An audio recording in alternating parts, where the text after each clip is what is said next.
guys, and welcome to my channel Keely Talks. I hope you're all doing well. Sending you all so much love. Your boy Gary should be joining me shortly. But just in case you didn't already, which I'm guessing you probably do by the thumbnail, we're going to be discussing today, which is day 2 of the trial. And we're just going to go over that and have a bit of a recap, and at the end we can have a bit of a discussion and how we feel with it all. But let me just say hello to everyone first, see how see how everyone is. So we've got Elizabeth, me here, we've got Weinbach, we've got Yellow Bear James Kisson, hey, we've got Sarah Wells, we've got Amaryllis. We've got Sander, hey Sander, hey Bixie Woo, hey Katina, hey Hippie Girl, and we've got Hooray of Peace as well. Hippie Girl, I feel you, girl. I've been literally been taking notes from this trial for like 7 hours.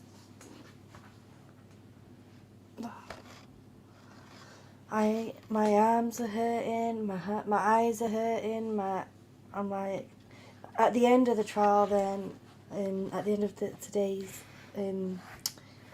admissions, statements, witness statements and everything, I was like, proper had to force my eyes to stay open.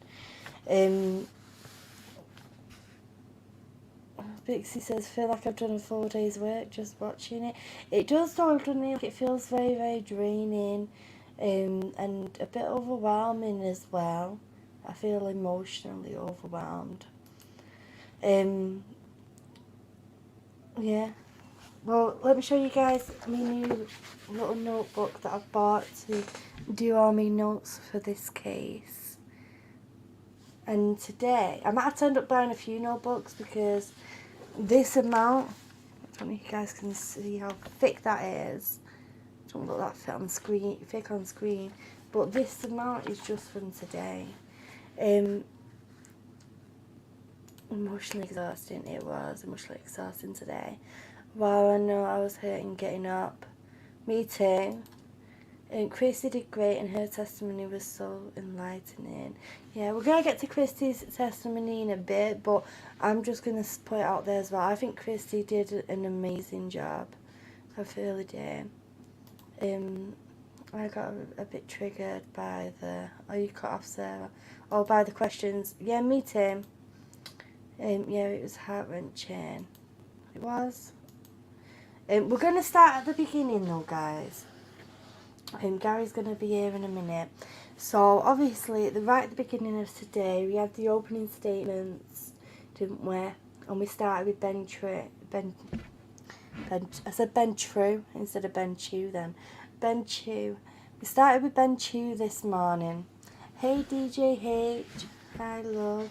We started with Ben Chew this morning. And he started by describing how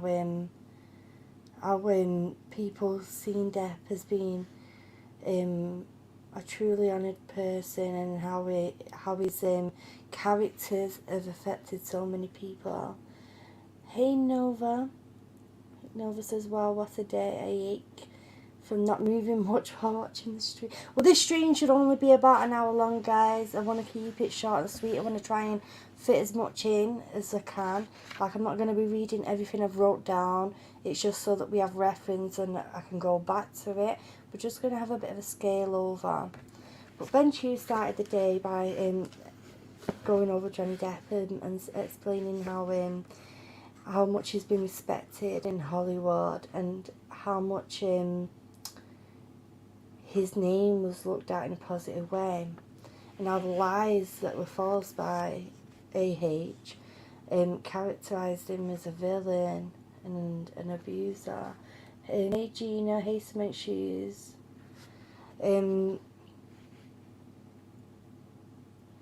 That point, I put a little comment here, like that point, pan the camera to AH, but AH looks like she's had a stroke. And Ben Chew carried on to say that words matter, and it does irreparable harm. And JD looked really emotional as well at this point as well. AH words on JD using her op-ed on Eve of Aquaman,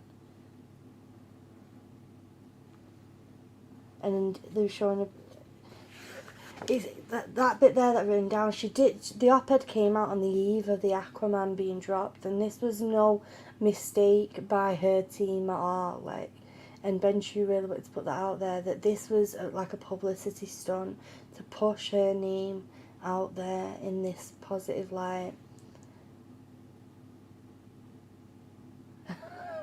Some like relieved, the closed captions couldn't hear names right.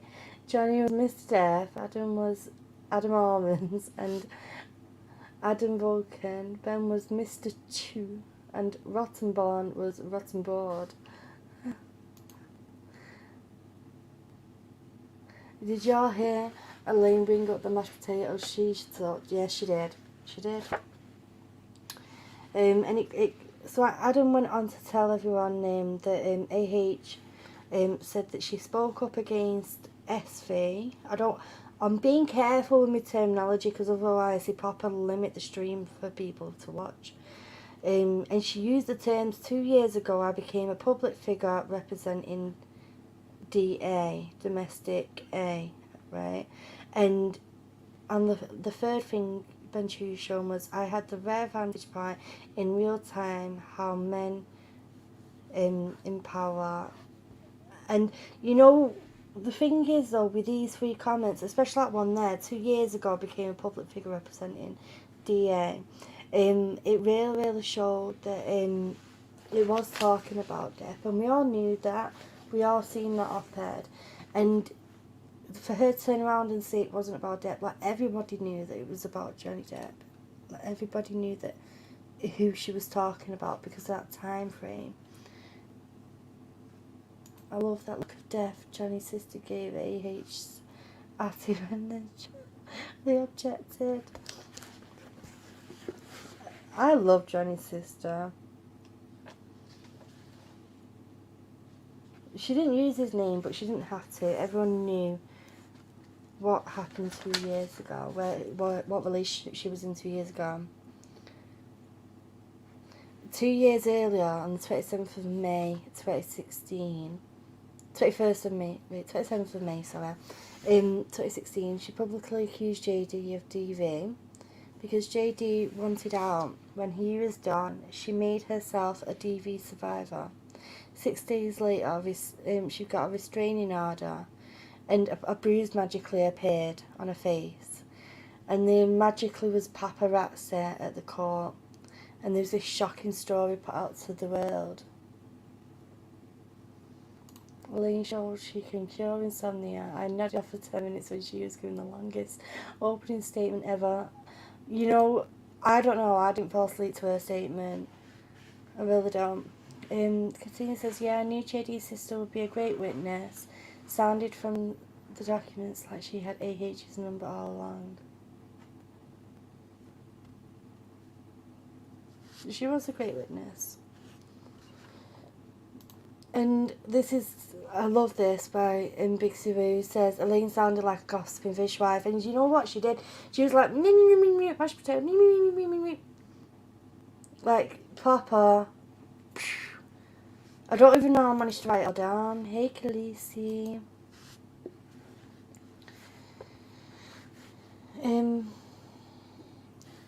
Okay, let's carry on, guys. Nobody in 5 decades accused JD of DV, and this had a dreadful impact on his life. Betty Sue passed away on the 20th of May. And then he carries on to say, officers see no injuries unheard, no property damages, no violence, no crime. Many witnesses saw from between May 21st and May 26th saw her with no injuries. Brandon Patterson saw surveillance showing Whitheard throw a fake punch at her sister. Miss H acting out being punched and then laughing about it. who jokes about DV in that way? Like, I remember when I went through DV, and even now, and you can ask Gary this when he comes, because of what happened to me, I proper flinch. Like, there was a time when Gary was here, and he went like that to throw something to me, and here he is. He went like that to throw something to me, and I flinched me, and it was an automatic reaction. Like, I know he weren't gonna hurt me. It's just that my body reacted in this kind of way. I'm sorry, love. It took me a minute to get the right link. It's alright. But hello, everyone. Hi. It's okay. And Do you remember that though? What? What I just said. Because I was just reading over Ben Chu's opening statement, where he was saying that AH and WH, Whitney H, was acting out. Whitney was acting that she was punching Amber, and they were both laughing about it. And I was saying that that's not something that you do when you've been through DV. It's like it proper traumatises you. It gives you proper bad PTSD, and I was just explaining like that. Even now to this day, things still react. I react to things, like my body reacts instantly. Yeah, and I was saying that when I've done that to you actually, when I was there with you. Remember when you were asking me to hand you the remote, and I pretended to throw it at you, and it made you react, and you started tearing up, and I didn't realize it. I was like, what? What's wrong? And then you told me about that, and it made me feel horrible, but I didn't mean to do it in that manner. No, you didn't. But it's true that does really happen.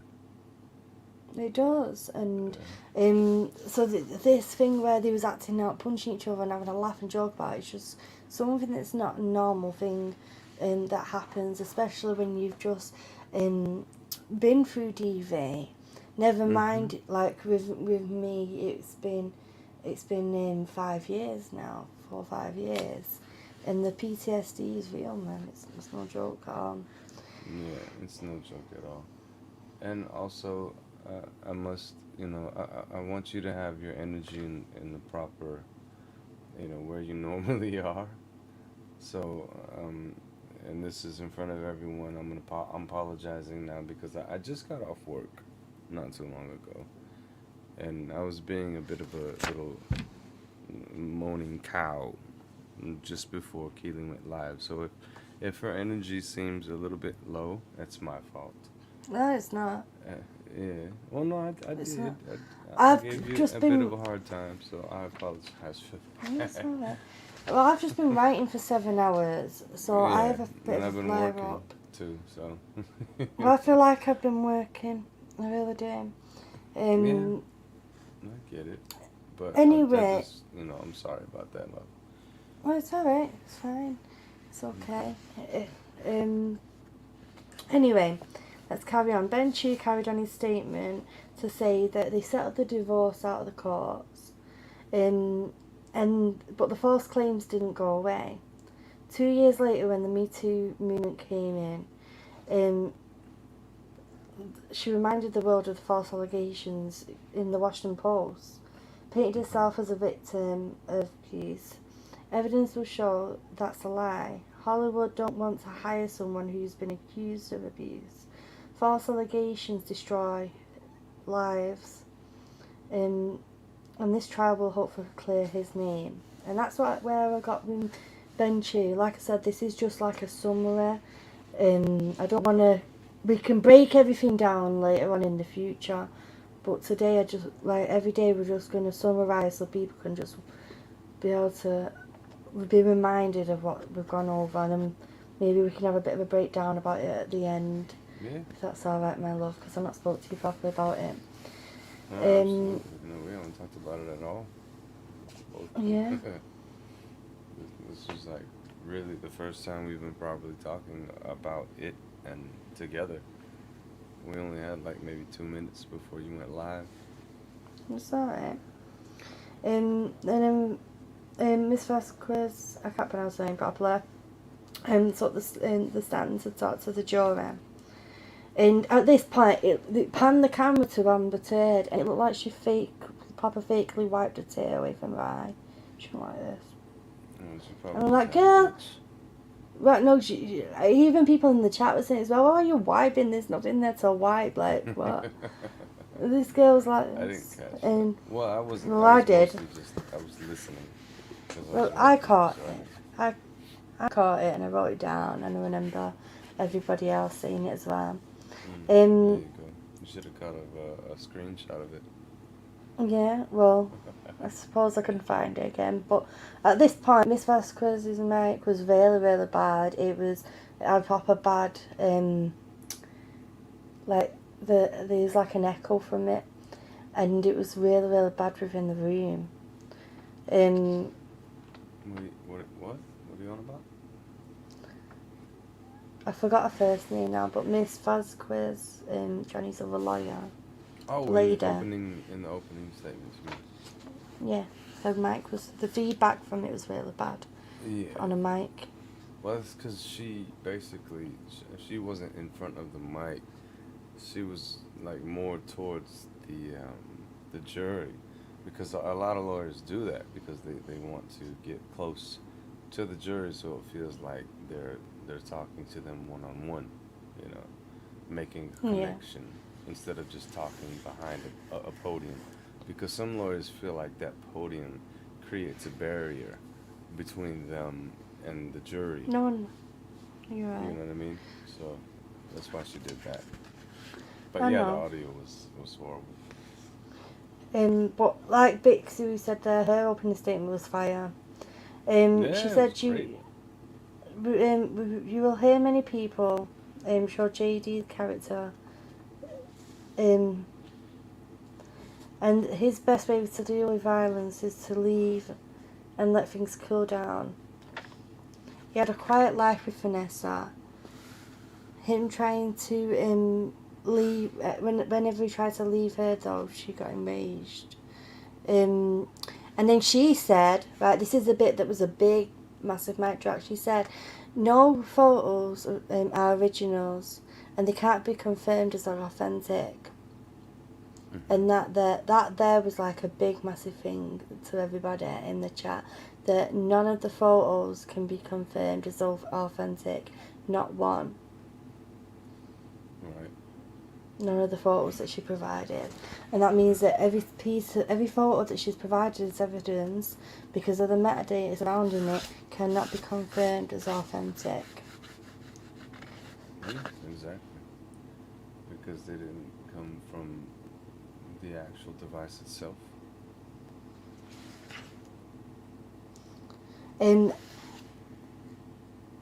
Anyway, she carried on to say that that the same day that the op-ed was in the Washington Post, she became an ACLU ambassador. And it's like she was painted from the Me Too movement.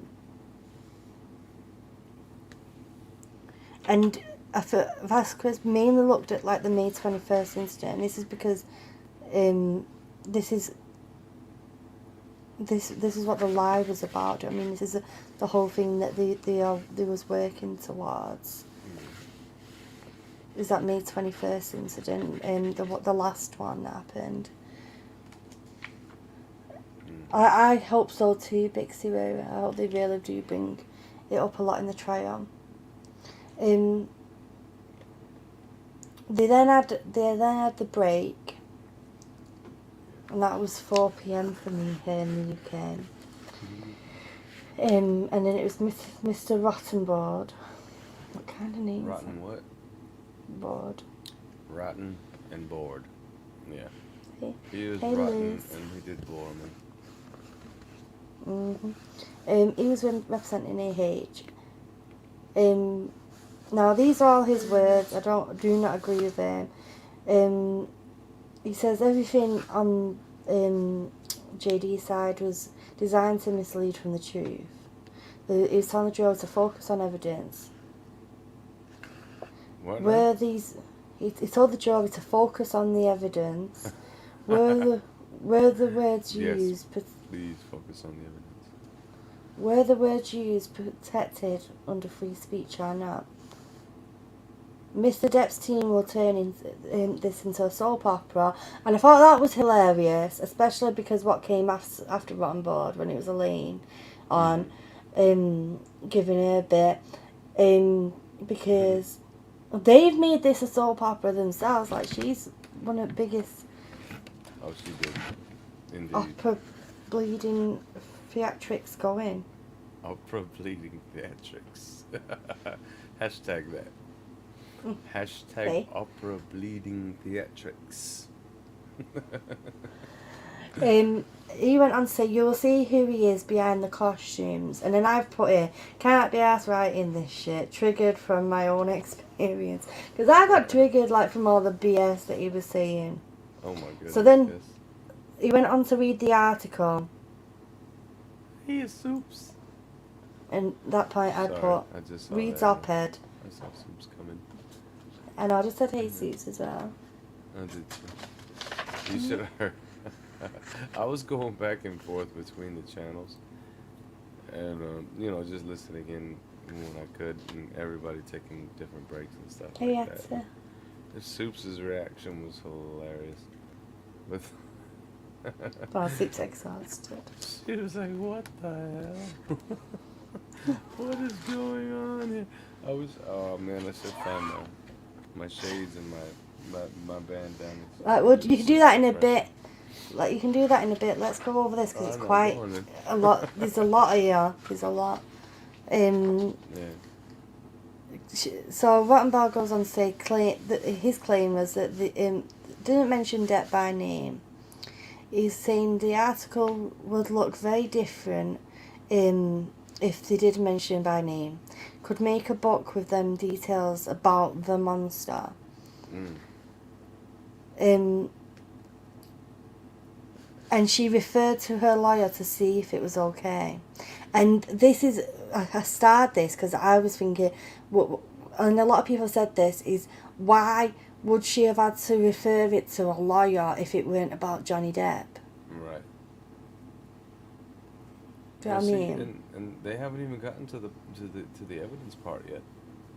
No, you no. know? So But wait till that comes out. This here is saying, he said, she even referred to her lawyer to see if it was okay to print. Yeah, so there's a tiny little tidbit, you know. Yeah. That come out. Okay, and then he said, evidence will show Depp wanted to humiliate and harm her. Slide one, it was like slide one, whatever.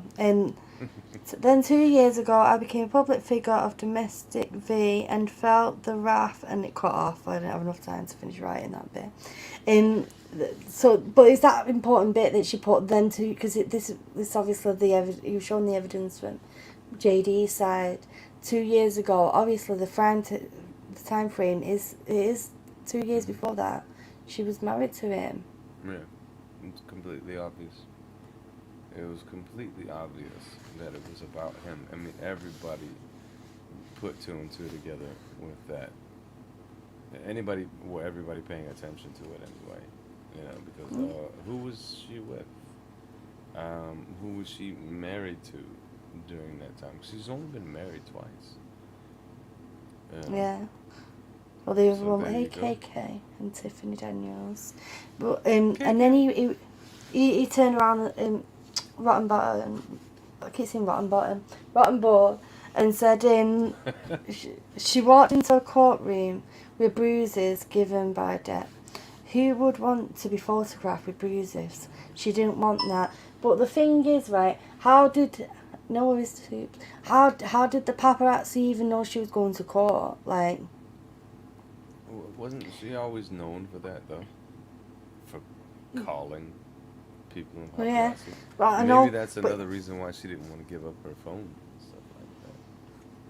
Well, he turned around and said, who would want to be photographed with bruises? She didn't want that.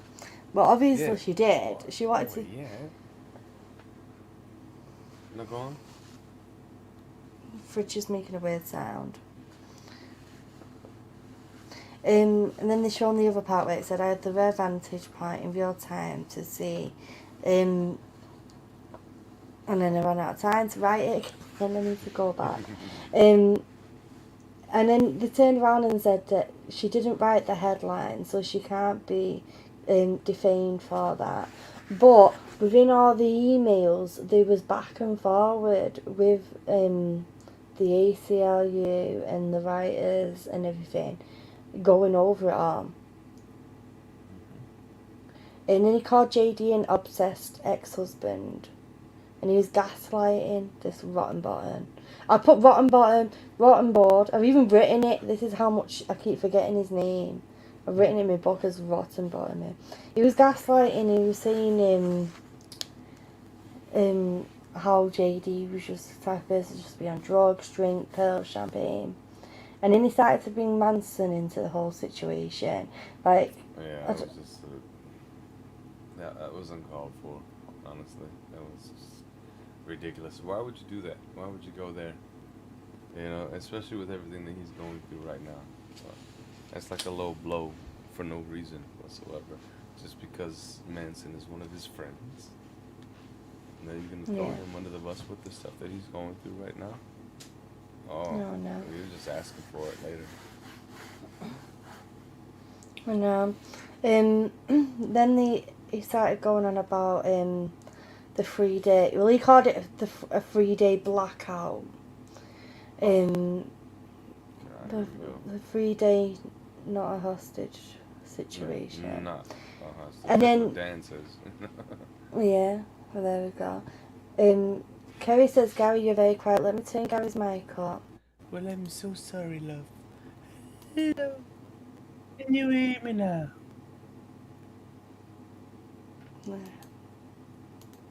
Turn us both up. Oh no, really? You gonna do that? What just says I'm quiet? That doesn't mean put me on solo. It won't let me turn my camera on. Why is it not let me turn my camera on? There you go.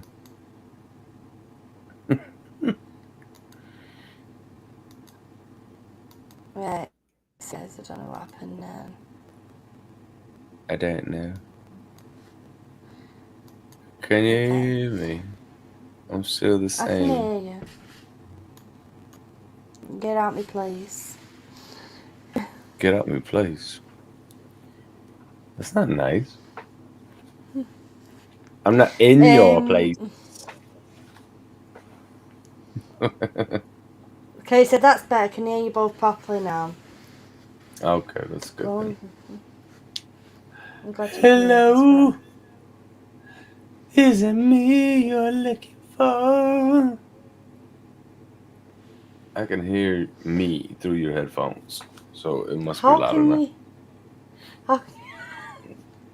Don't know. I can hear the echo. I'm nowhere near you. Anyway, I put this in. He turned around and said he cut off his finger, and I put the he in brackets here. Hey, Mary. The fact that they're turning around and trying to like put that blame on him. And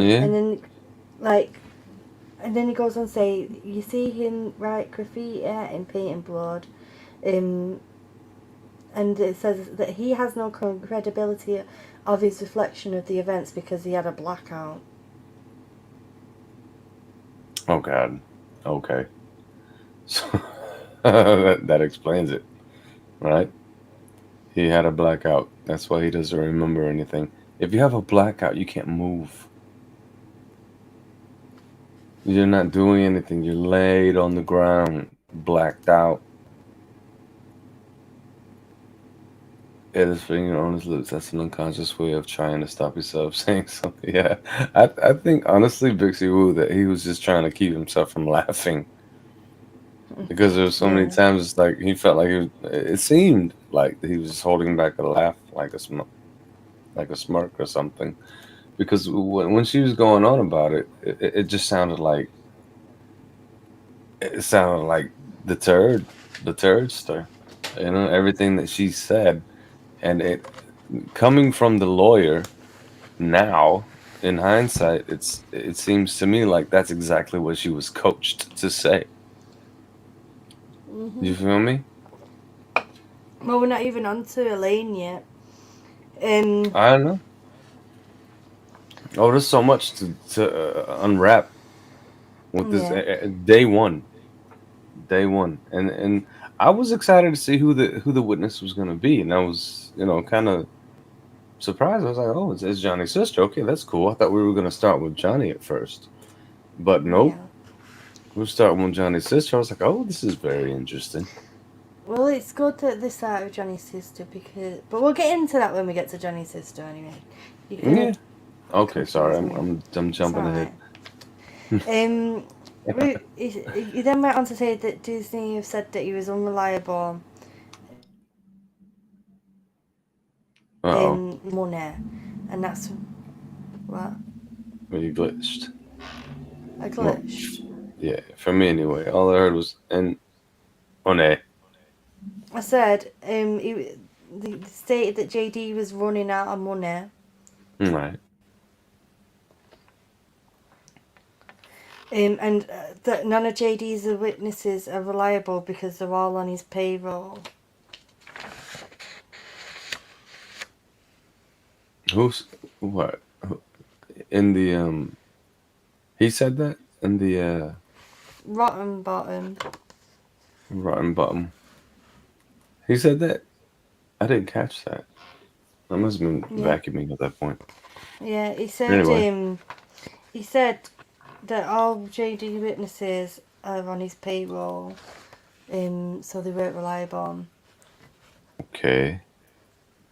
So none of Amber's witnesses are on her payroll. Yeah. Yeah, Mary, Christi, Johnny Depp's sister was on the stand today.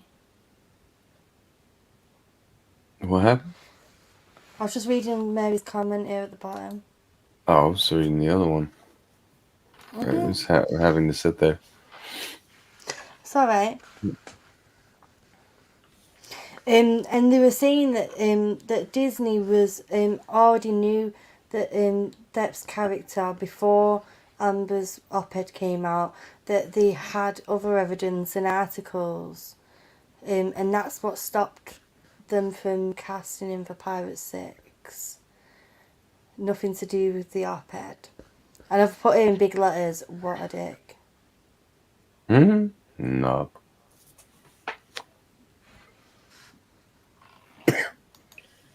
No, because she ran out of money. Yeah, the thing with her, right, what pisses me off, and we're going to get to it in a second, with the donations and all that, the instalments were finished before, the instalments that Johnny paid to her, she had the full 7 million before Johnny Depp brought this case. Johnny, Yeah, I can't forget his I'm name sure now, Jack.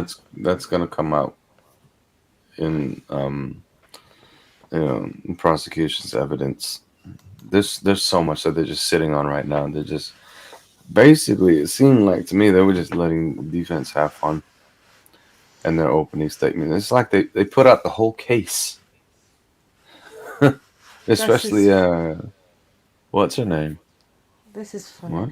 Kayla, I didn't see this, Kerry, but Kerry says, Kayla, did you see that AH alleges JD pays supporters to come to court £20 each, $20 each apparently. Hound.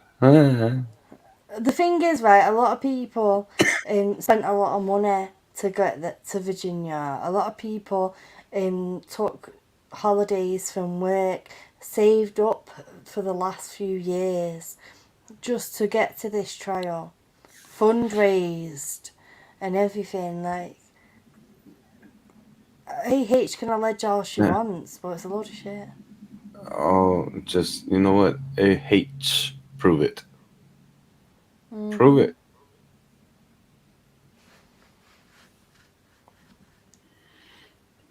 Oh, Liz, you going? Well, you take care. I know Take care, Liz. it's been a long day, indeed. But Oh, thanks no for worries. coming by. Um, Warren Barrett says later he told everyone the reason he said it. It was disingenuous of her returning to state only a portion of Johnny's comment. He states the first half of the story. Oh, yeah, they all did that. Yeah. And they're gonna do that too, especially when they mentioned, you're gonna see this, you're gonna hear that, yeah, and when they're talking about the video that TMZ put out, stuff like that, I guarantee you they're probably just gonna show the 6 seconds that they did already, and Yeah. So but go on. stop me if I'm moving too far ahead, because I know you want to cover a bunch of stuff with your notes. Matter of fact, I'm just gonna shut up. No, I don't want you to shut up. I'm just trying to get through it, so because this is just a recap, a reminder of everything. I don't want to go over every single thing, like especially with this Elaine Rederhoff, or whatever she's called.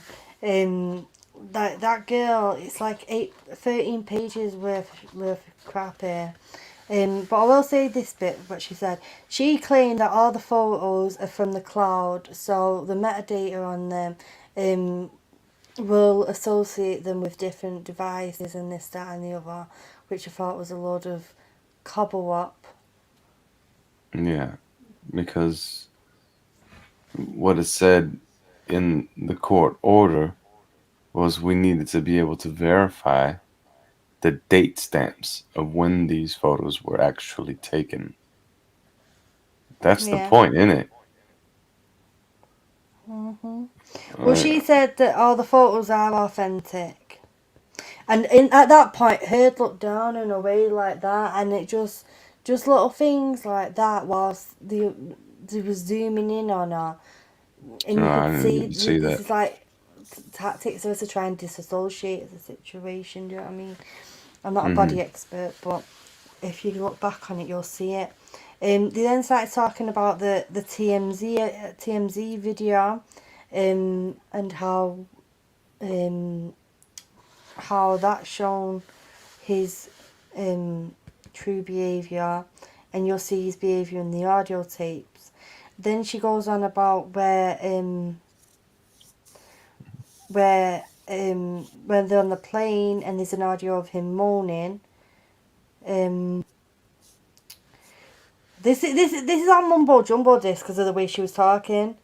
Apparently, she was never allowed a password on her phone. And in Australia, Depp turned on audio from the iPhone, and the audio was going for 5 hours.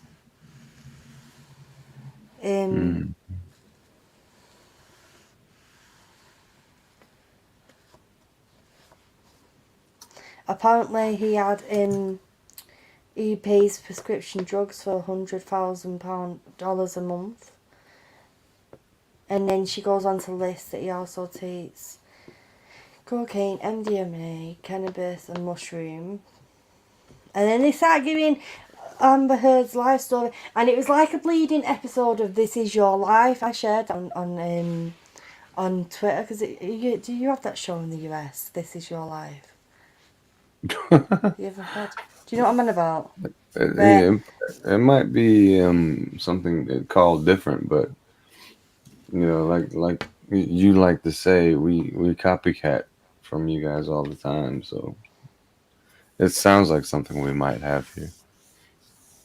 yeah, but what you call it, the show This Is Your Life. It's where they go through a whole celebrity's life from birth all the way up to where you are, including like all the inspirations and all the work that you did, and then they hand you a book and say this is your life, and that's exactly what it was like. uh, Even from the bleeding horses, where she broke her arm 4 times. right. Oh God. Yeah. Well, I mean, to be fair, they did that with Johnny as well. Once they, brought his sister Yeah, but that was a on the witness. stand, That but I the think that was Yeah, that the difference yeah. there though is that's a witness statement, and Right. what Elaine was doing was an open statement, and she Yeah. proper confused the jury what she was saying because she was Oh, just yummy yummy exactly. yummy yummy yummy yummy Well, see, yummy yummy yummy yummy. Sorry, go on. yeah, it was yummy, yummy, yummy the whole time. But that for them, the opening statements basically, when it comes to these lawyers like this, is it's story time. You know, they get to tell stories, and just like I said, when we talked about this the other day, what was it, yesterday? When you asked me how I felt about it, what were they gonna do? And I said that they're probably just gonna dilute the whole thing. It's basically what they did, right? Yeah, They just started telling the story and just playing up this scenario and basically saying that everything that Amber has said already and making it this, it was, they were like reading a book. It was like story time, which was too much. And I think honestly that would be too much for any jury. I mean, if I was sitting there listening to that, I'd be falling asleep. Like, you just read me a story, okay, whatever. I know. But that's exactly what they did, Yeah, you know. So that can be one point for me that I called it, because Johnny's side, they were just pretty much straightforward and to the point. yeah, they Both were. both of the lawyers, you know. They were very straight to the point. But for the people like there may be someone who watches this tomorrow who might not have watched the trial. But she very boringly went on about how Amber had jobs, and then um, she went to LA, and she got recognised by an agency. She wanted to support her parents, and she took care of her family. Oh, she got Um, recognized by an agency. Life is hard. by the time she met Depp, she felt she was in a successful place. They were both in relationships, and apparently Depp pursued her. He sent her a guitar that she sent him back. Um, All right, and it's okay, yeah, when sure. they started to go for the on the premiere tours and stuff and the press trips. That's when they started dating and fell madly in love. But then the monster came out when he was drinking and taking drugs. Hey, Eco Spice. Yeah, they're gonna try to ride that train the whole time. That's what they did to Yeah, they his did. sister. They made that such a, you know significant part of the cross examination with his sister. Poor her. Yeah. Yeah. Um. She then started going on about the wino tattoo incident. Um. Where Amber apparently thought he was telling a joke. This is from Elaine, by the way. Elaine's perspective, Amber Turd's perspective. AH thought that he was telling a joke, and then apparently he slapped her, and slapped her, like he slapped her again, and Oh, she he did all noticed kinds that of horrible things, didn't he? she noticed how dirty the carpet was, and then she remembers that how cold it was that day because she remembers seeing her breath outside, like Why are these these. details so important? Well, it's like she's trying to show that she really remembers this because she remembers these little important facts. But Yeah. um, Okay. it if anything, it makes the story sound more fake because, like, you know, Yeah. So Elaine says. So she says. We've never heard these words come out of Amber's mouth before. As long as we've been following this, we've never heard this from her. Noticing a dirty rug and breath coming out of her mouth.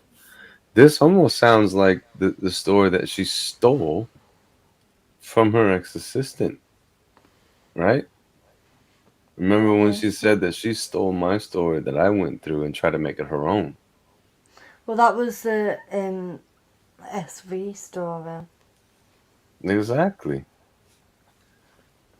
But I mean, just Yeah. little things like that, these little details, like where did these come from? This is just out of the blue all of a sudden. Where did this ever come from? We've never heard this before. And she loves her little details. You said She's it got a me lot hard of and repeatedly. credibility.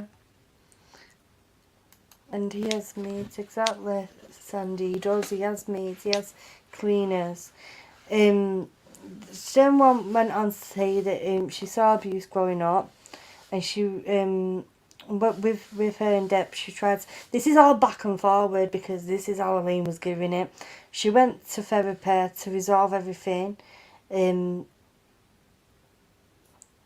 He didn't want her to work. He would get mad and accuse her of cheating if there was scenes where they were kissing, or any sex scenes. He would accuse her of cheating. Apparently there was a lot of property damage, which she obviously did, we know is by the way. BS. There was, then she goes on to go talking about there was writing on the mirror, writing on lampshades, broken glass and liquor. He urinated messages to her. He wrote Lie. using mashed potatoes. That was the thingy one, the mashed potatoes. Like, what? He used mashed potatoes to send her a message, apparently. Yeah, I also heard on there that there was mashed potatoes in his hair or something like that. I don't know.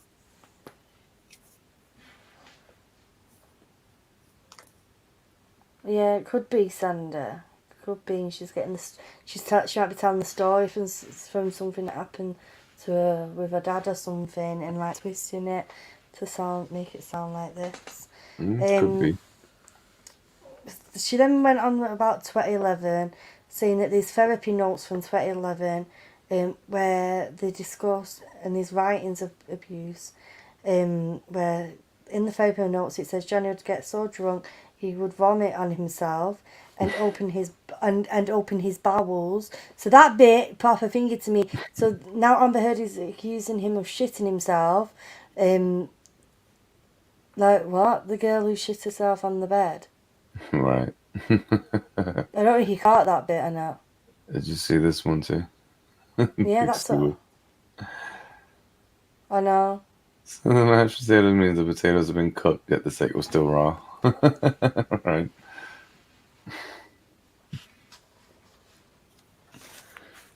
But yeah, no, you're absolutely right. It's alright. I just need to turn the camera off a minute. Then she started going on about the prenup. Apparently Johnny Depp called the lawyer. He then called her a bitch and fired her. He ripped her nightgown. He dragged her across the floor, a floor that was full of glass. Across the floor full of glass. He was pounding her, and then I can't say the next word, but it was something with a vodka bottle. If you catched it on the live, then you know what I'm on about. If not, it's something to do with violence. I'm just going to say that. That is what she's accusing him of. That he penetrated her. Oh, I've just said it now. But yeah. Anyway, you guys heard it.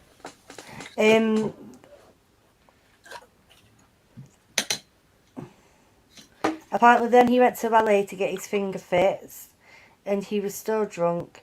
And then she accused him of an affair. She's seen him on the phone, talking to somebody who was sending him pictures of a naked woman, and apparently that got her mad. And then at the party, that's when she punched him in the face.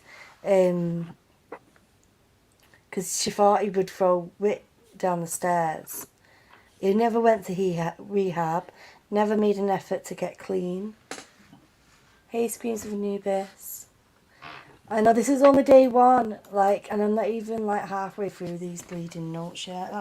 That's why I keep trying to go pretty quick, guys, just so we can get through it, and at the end we can have a bit of a conversation about it. If we can remember everything you're reading. So much. Yeah, well, I feel like we will. Alright, I'll be back. No worries. And then it jumps to December 2015. Apparently he gets angry, dragged her hair, tearing her hair out. He headbutts her, knees are in the back, and then hits her in the back apparently she felt like she was gonna be unalive. And then she woke up after so long, and a friend found her, and she found like all her hair. Next day she had James Corden show. Obviously, guys, remember this incident where she said she had bruised ribs, a split lip, 2 black eyes, and this, that, and the other. Next day she had the James Corden show. And she had to get a makeup artist who fixed her up. Apparently, I.O. flew from New York to LA, and he could see that she had visible swelling. He saw her hair, and he saw the bed that was all chipped. By the way, guys, the evidence of that picture of the bed that apparently is all chipped by Johnny's boot. There's an instrument on. I hope that they bring it up in trial. There is on that picture. There is an instrument on that bed, which could be it's like they perjured themselves, because on the photo on the bed there is a tool that could easily be used to chip away at that bed. Yeah, you pointed that out ages ago, didn't you? Yeah. It was like a little like maybe a wine bottle opener or something like that. Something with a blade on it. Well, I was trying not to say that, but yeah. It was a What? pocket one. It was like a camping Well, you tool. say that. It's all right. Well, when I did a video about it, it got fingered. It got Oh, jeez. Screw you, YouTube. Anyway, sorry. I know. YouTube staff. She said she had a black and blue forearms from blocking blows on Corden. Her arms are unmarked. So did she put makeup on her arms too? And the thing is, here it said that I.O. seen her with visible swelling, but you can't hide swelling with makeup. I don't care how good your makeup artist is. You can't hide a swelling with a makeup. You can't. That's the bit that's always annoyed me the most, because I remember when I was visibly bruised on my face through DV and there was no makeup hiding that. Anyway, apparently then I.O. confronted Johnny and said, "I'm not your friend anymore." And then when they was going to the private island for Christmas in the Bahamas, all the friends said they weren't going because they were not happy. Because he assaulted and assaulted her. The thing, what I don't get right is if I was worried about my friend and I didn't like him because I thought that he might hurt my friend, I wouldn't then refuse to go on holiday. I would want to go to protect my friend. Do you know what I mean? I would want to be there to protect my friend and make sure that she was okay. I wouldn't want to not go, do you know what I mean? Apparently this is when Amber started to consider leaving. Going forward, she then jumped forward to April 21st, 2016, to the B-Day party. JD had a business meeting at 7 p.m. He said he'd be there for that. He showed up late, drunk and intoxicated, telling people at the party to hide the bottle. He apparently he then assaulted her, and then S assaulted her. Then it jumps up back over to May 2016. He came over to get clothes a day after birthday.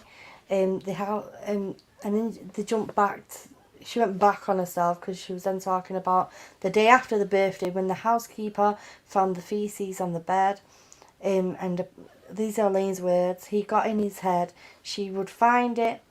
He got obsessed over it. And then he rang I.O. over the conspiracy over the poop. And apparently Amber has fecal phobia. They laughed, and this is the words that Elaine used. They laughed, he wound his arm and bashed phone in her face. So the terminology of where he threw or launched the phone has now changed. Elaine Brederhoff said that he bashed the phone in her face.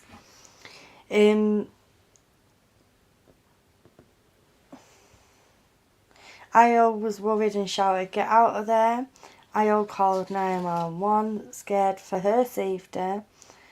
Johnny goes round and trashes the apartment, and there's video surveillance of where he's agitated when leaving the apartment, according to Elaine. Amber then rings attorney, and she said that the police will arrest him. So she decided to not press charges. Police were shown damage and a mark on the face, and then they left because she was being uncooperative. They recorded it as a verbal dispute only. Amber won't cooperate. When the other officers came, they had already cleaned up. You will see on camera, they say she won't change her mind. Apparently, this is what this is about. They said there was no evidence because they didn't do a report. So they're saying that the police have said that there was no evidence of any crime because the law is that they were supposed to have written a report if there was a crime that had been committed, but because there was no crime, the police are saying that there was no evidence. So basically saying that the police are lying.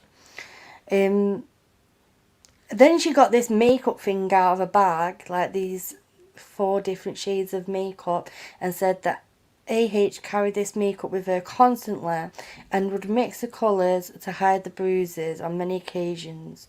And she wouldn't even leave the bedroom without foundation. Then we go on to the divorce. 2 months.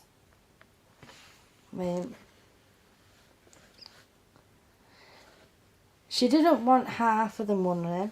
Amber says she just wanted to be left alone. Says she would donate the money, and she was paid over 2 years.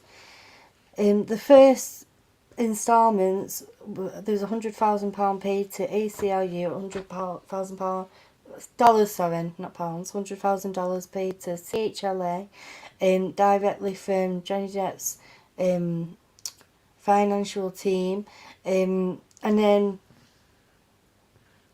there was a further $250,000 to CHLA and $250,000 to the Art of Elysium by Heard, and then $350,000 to the ACLU, and $500,000 to the ACLU in her honour.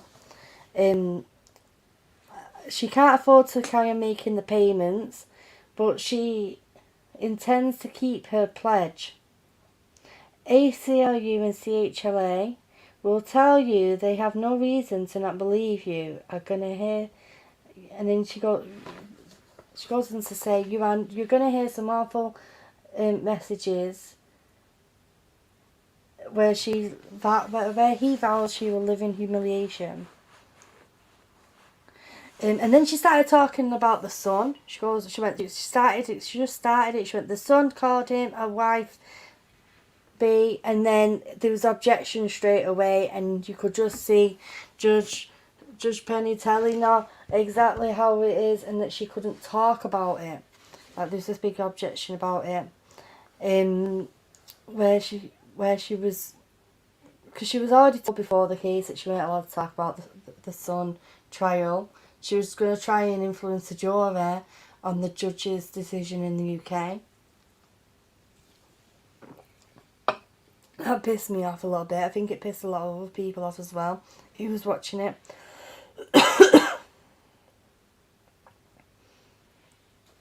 And then she goes on to say, so you've heard from Depp's team that AH abused Depp. When you look at texts and emails, JD says, I cut off my finger. He never claimed she hit him or cut off the finger. But the thing is, he was trying to make sure he was trying to protect her at that time. I think Gary's eating his food at the minute. Are you eating your food, Gary?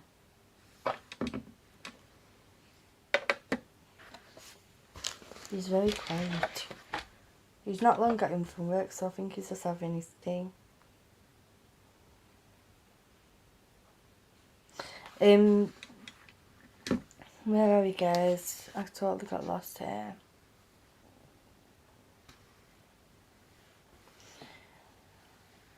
Then she started going on about Adam Warren, Depp's lawyer. Said afterwards that she used fake SV allegations as both a sword and shield, depending on their needs.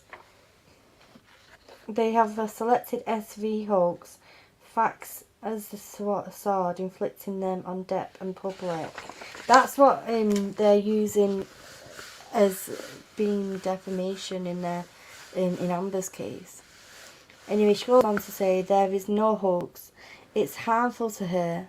These Depp fans take and run with these things. When you scratch a hoax, it spreads into the media. The thing is, right, the media hasn't even... The only media that I've even seen who's been printing things fairly is the Daily Mail. And that is about it. All the other ones are really, really biased and really, really annoy me. So I don't understand where this has come from. That apparently the media have been flying with stuff. Oh god, he's fell out. He's fell out the stream. Weinbach says Johnny paid 100k to CHLA and UCLA. Email convos between Amber and CHLA clearly showed Elon Musk made the other payments through Fidelity, etc. Do you mean the ACLU, Weinbach? It was the ACLU. The CHLA, they didn't receive anything after the first payments. Because they even wrote to her and said to her, are you going to make any more payments, or is that it?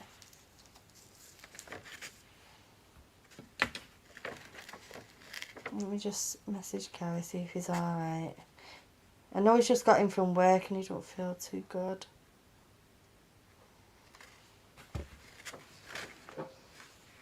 A second, guys. Eco says here, I kind of look forward to seeing how Elaine and gang are planning to prove the statement she made in that statement. I feel like far too much of it keeps going back to AH said, which is all hearsay. Exactly, Eco. Totally agree with you.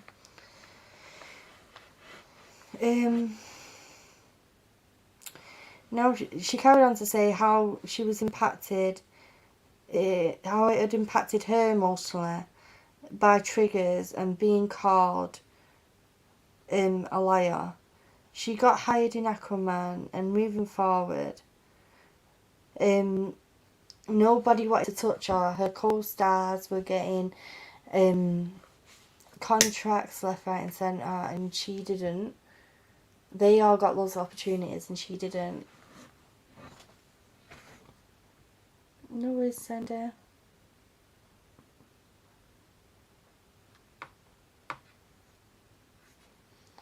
Annie says, what about AH wearing the grey suit the day after Johnny wore? I know, I thought that was really creepy. Johnny wore a grey suit yesterday. AH wore a grey suit today. Like, do you think tomorrow she's going to be copying what you wore today? It's so weird.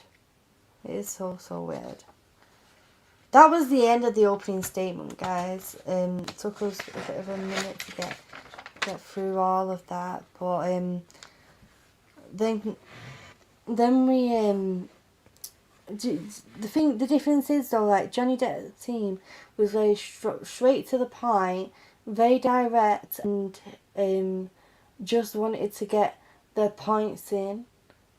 And then AH's team, especially Elaine, literally went all around the houses.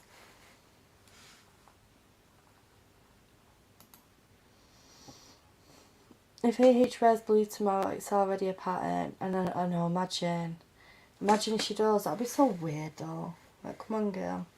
Really?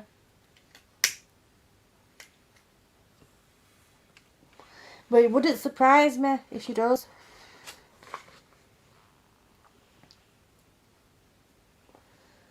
Yeah, do, Keela. She'll turn up in blue tomorrow. No worries, Auntie. Take care.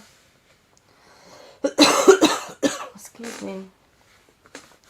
That was the opening statement, guys. And then we had our first witness, which was Christi Dombrowski, who is Johnny Depp's sister. And she was at, like, Johnny Depp's team, who she was a witness for, basically got her to tell the story of how when they were younger, JD's mum was very abusive to her father and very abusive to them. She would scream, shout and call them names.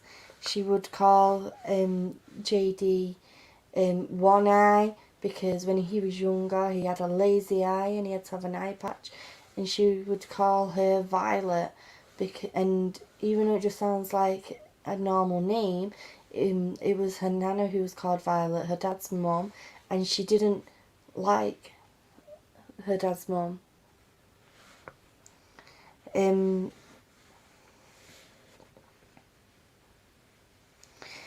Chrissy went on to say that he was a shy and sweet little boy, and any time that his mum started being abusive, her and him would just run off to their rooms to try and escape it all. Welcome back, my love. Sorry, my internet was screwed up.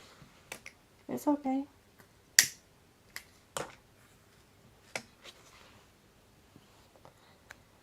You're alright. I'm just going over what Christy was talking about. It's all good. Keep reading. I'm listening.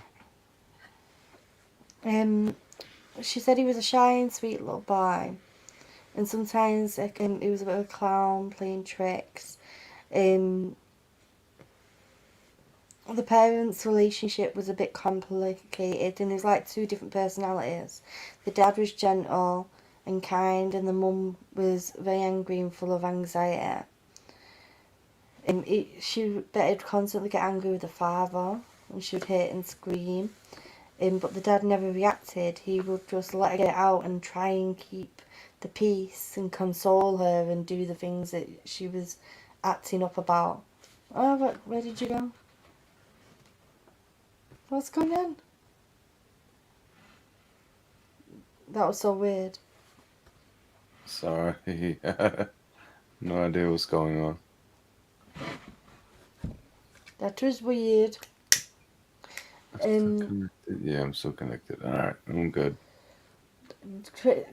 Eco says Christy is JD's sister. She did do so well. Christy did really well. And Nanny said that she missed her. She had to go off to eat.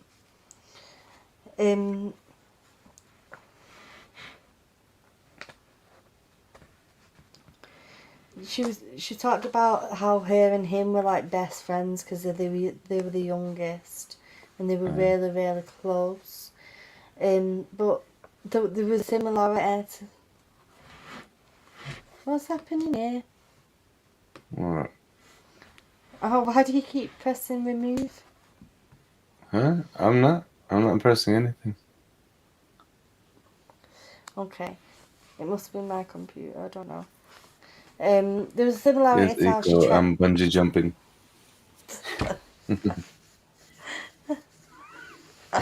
You're like a little boomerang. Boing. The mum would scream and call them names, like I just said. But Johnny wouldn't respond to the name calling. The mum would often get angry and physical. Christy was very quiet and shy as well, and she liked to try and melt into the background. The mum would throw and hit things. The way that Johnny reacted when his mum hit him was just he would go to his room or he would cry sometimes, but he wouldn't react in an aggressive way to her. Am I allowed to interject on that? Go on. No, I'm just saying, like, things that you're reading, there's good points that we can make about everything on there, um, especially with that, you know. A lot of times when people have been through situations like that, history tends to repeat itself in mysterious ways. Like even sometimes when I've heard it said before that some guys tend to marry their moms, or they're attracted to someone that's like someone they've been with before. It's kind of like a law of attraction type thing. Like you keep attracting that type of energy back into your life, and maybe that's something that's happened to him, and then he just reacts the same way. Like, I Yeah. just need to bounce. I gotta go. I can't take this. It's too much. I love you, and I'll do anything for you. I love you, but when it gets to this point, I gotta go. And that's exactly what happened with him and his mom. I mean, he's even expressed himself how much he loved his mom and would do anything for her. Why do you think he bought her that home Right. where Mhm. she could just be? Yeah, and he saw what happened between.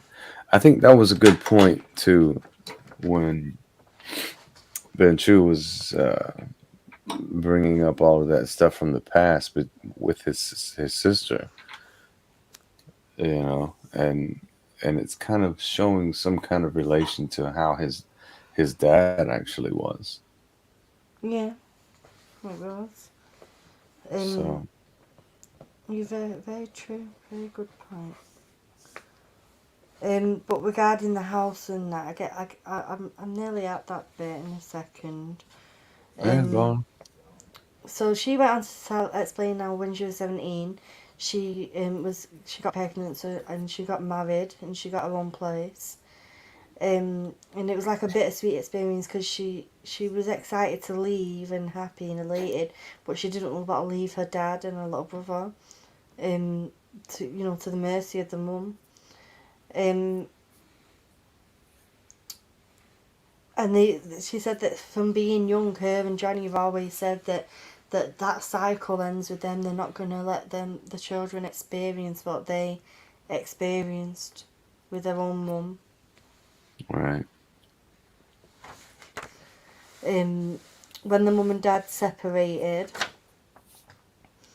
um, the dad got up early one morning and just left, and the mum rang Christi, saying he's gone. And she took some medication where she ended up having to go to hospital, and Johnny was in the house at the time. That must have been traumatizing for him to see Hmm. his mum nearly unalive herself. In that way, I can't even imagine. What was that? Say that again. When the dad left, Hmm. she took some pills, and Oh yeah, yeah. she had to go hospital. Because Christy rang her friend who's a police officer who got an ambulance. Hmm. And at the time, the dad said it was the last argument that they could ever have, and he just Yeah, felt like he needed to leave. yeah.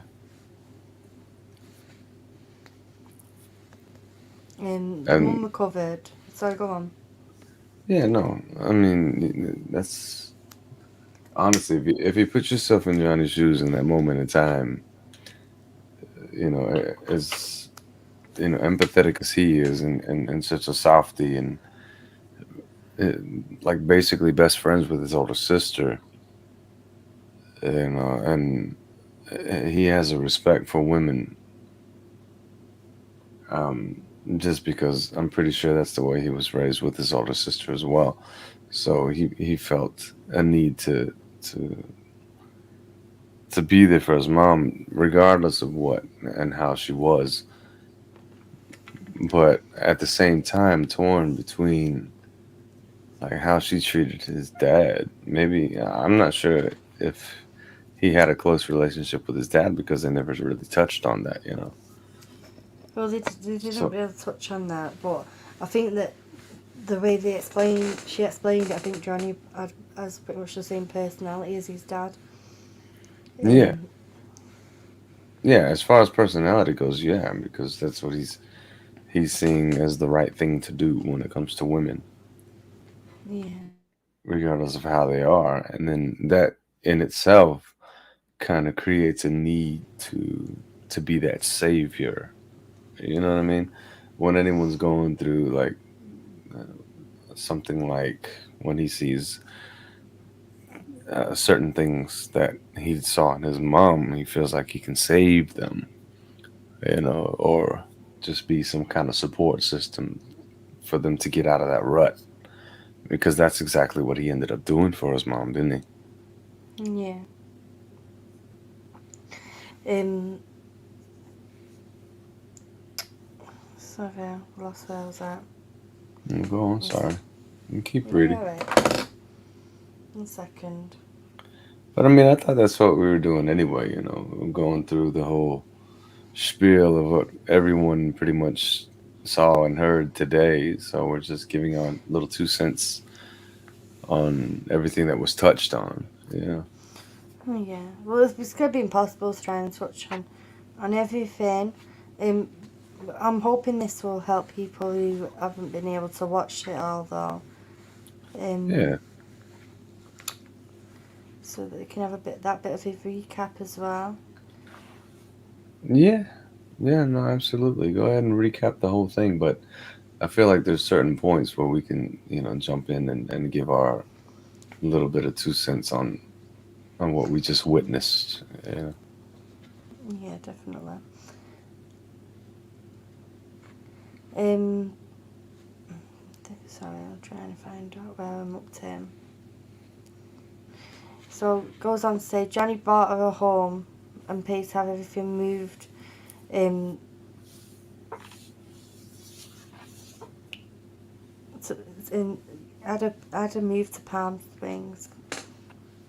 And then she moved back to Kentucky.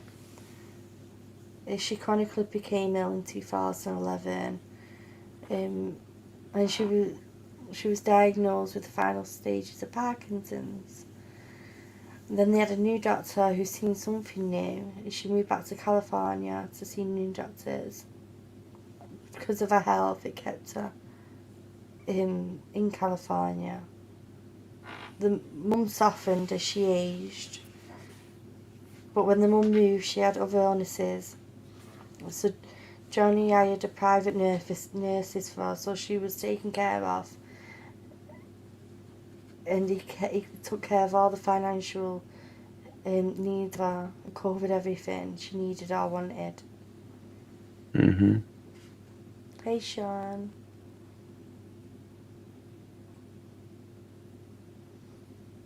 Weinbach, I totally agree with you. That comment that Gary just put on. Yeah, went about. And this one as well. Christi testified that the entire family had coping mechanisms because of the abuse from their mother. Very, very true. Mm-hmm. Yeah, Um, exactly.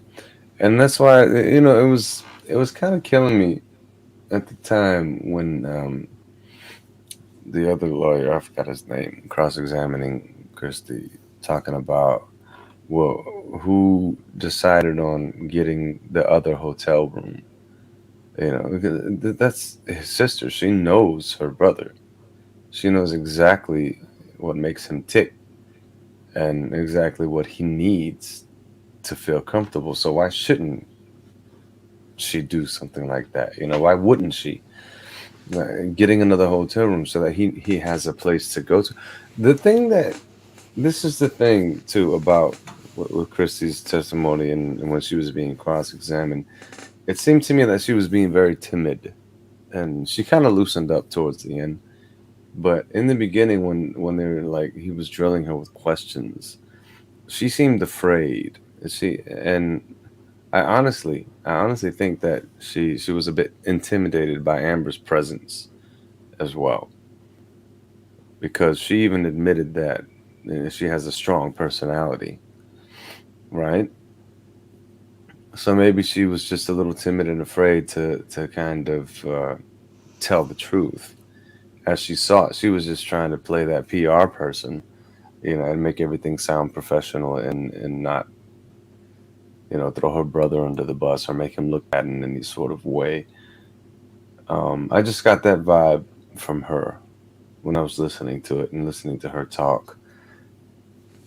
And yeah, I mean, she has a lot of a Johnny vibe with her too. I can see them being like kindred spirits, those two. I can tell why they were so close growing up as well. Because you know how it is, you know, especially being a mom of three children. You know exactly what makes each one of them tick and what each one of them needs Yeah. without even having to be asked, right? Mhm. And my sisters would know the same thing about me, because they pretty much raised me. And they're pretty much spot on when it comes to things that I may need. And so I don't, think of her any less. Like, what? She did it. So what? Do you people understand family and how they work and how blood works and that connection? Uh, Sean B says he's been watching Trial and Court TV through streaming on my TV. It's unfortunate there's no other way to watch it except for on Court TV. Well, if you Google, if you search on YouTube, Sky News, they were streaming the trial like on a click, like straight without any interruptions. So you could have watched it through that way as well, Sean B, if you wanted to. And Oh then yeah, there's all sorts of ways you can watch it without any yeah, commentary, if that's what that's what you want. yeah. Um, Anyway, sorry, let me see where we are. Dooby dooby doo. Doobie doobie doo. Um, Apparently, the mum lived across the road from Johnny, which she loved because she was able to see Lily and Jack on the way to school and stuff and be able to um, wave to him and that. Um, then they started asking about Christi's career and how she started. She in the entertainment business. She first worked for Columbia Pictures as an assistant, um, where she handled scripts and phone calls and overseeing other assistants for about a year and a half. And then she Mm. went to work with her brother, helping him with meetings and travel and publicity stuff. He had no one looking out for him at the time to do anything for him like that. Um, she worked with his agent, and she became a person who spoke to producers on his behalf and regarding movie contracts. Um, she would negotiate perks and the needs for him, and she'd take on all them types of duties to make sure he had the right security and the accommodation for his needs, for his children and his partner Vanessa at the time. There you go. Um, and she was basically like a personal manager for him. And she still What? works. That's exactly what she was. Yeah, she is. She was. And she still works with him now. She works with in his company, Infinitive Nile. And she's the president. Yeah. And that's another thing that got on my tits a bit.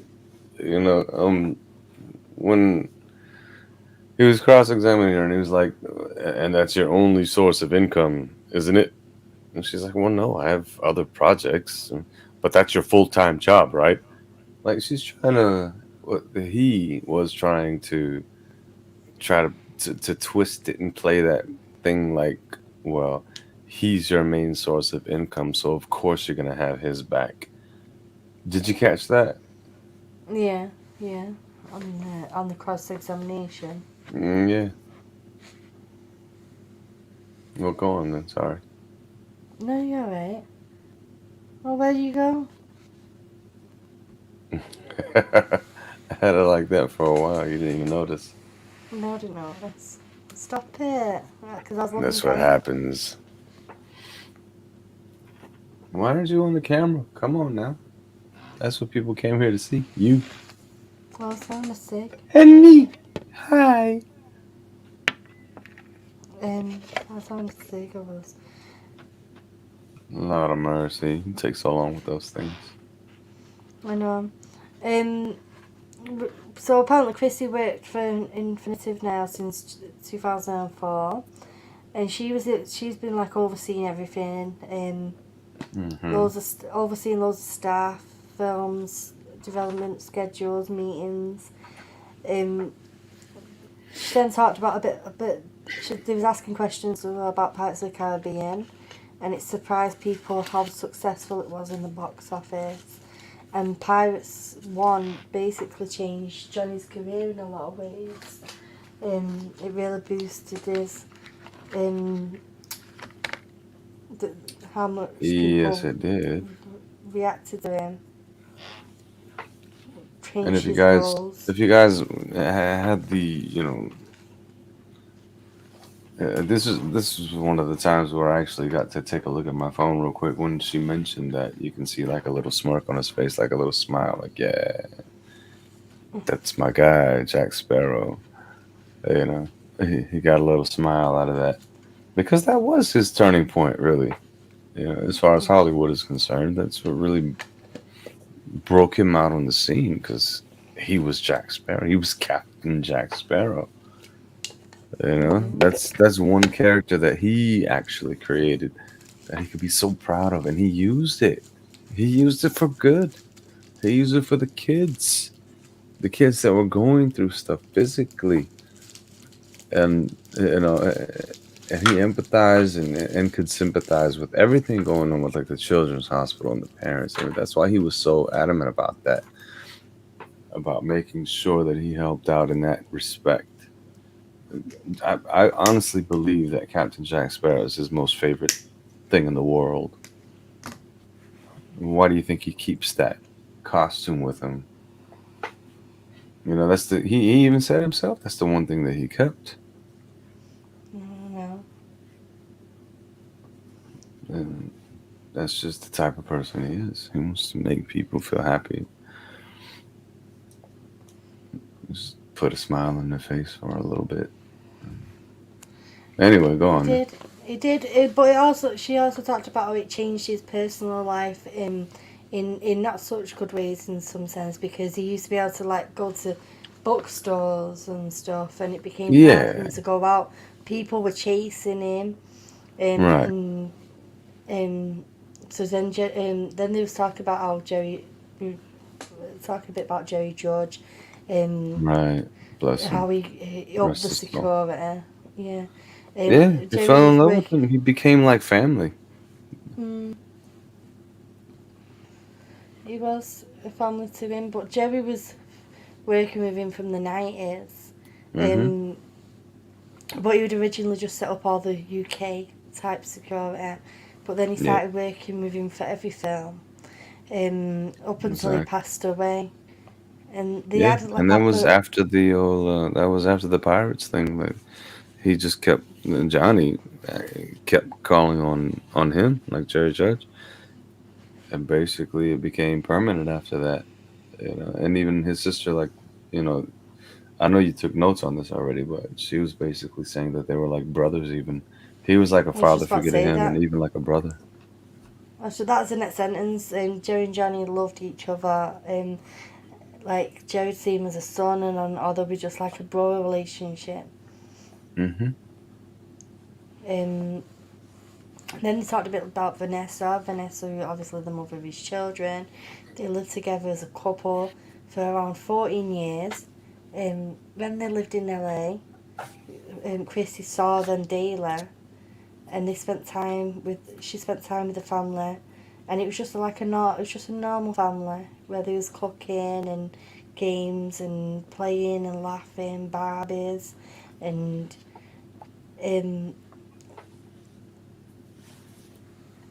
the way he treated them was just how you'd expect families to treat each other. There was Yeah. no shouting or hitting or raising voices. Yeah, exactly. And what about when it came to his mom with them? I've said that bit where she lived across the street and she enjoyed watching them going to school and that. Yeah, because that's the Mm. only time she could get to do that. Sean wants to know, is the trial over for the day? Yeah, the trial finished at 5 p.m. Eastern, which was 10 p.m. UK. Should have, like, the time scale that he was Uh-oh, given was the the audio went out. Eastern, which would have been 9 p.m. Um, I'm sorry. hey, Corrine. I said the time scale that they gave was that it was going to finish at 4 p.m. Eastern, which would be 9 p.m. UK, but they went over like an hour. Yeah. So tomorrow, um, from what I think it's gonna be about 9:45 a.m. Eastern, so which would be about what 2:45 p.m. UK, right? Yeah, the beginning of it. Yeah, but it'll be definitely worth if you can watch, watch. But if you can listen, then by all means plug in because so far it's been very interesting, and there's a lot of things that even people like us and other people that have been covering this for the past few years now I haven't even heard yet.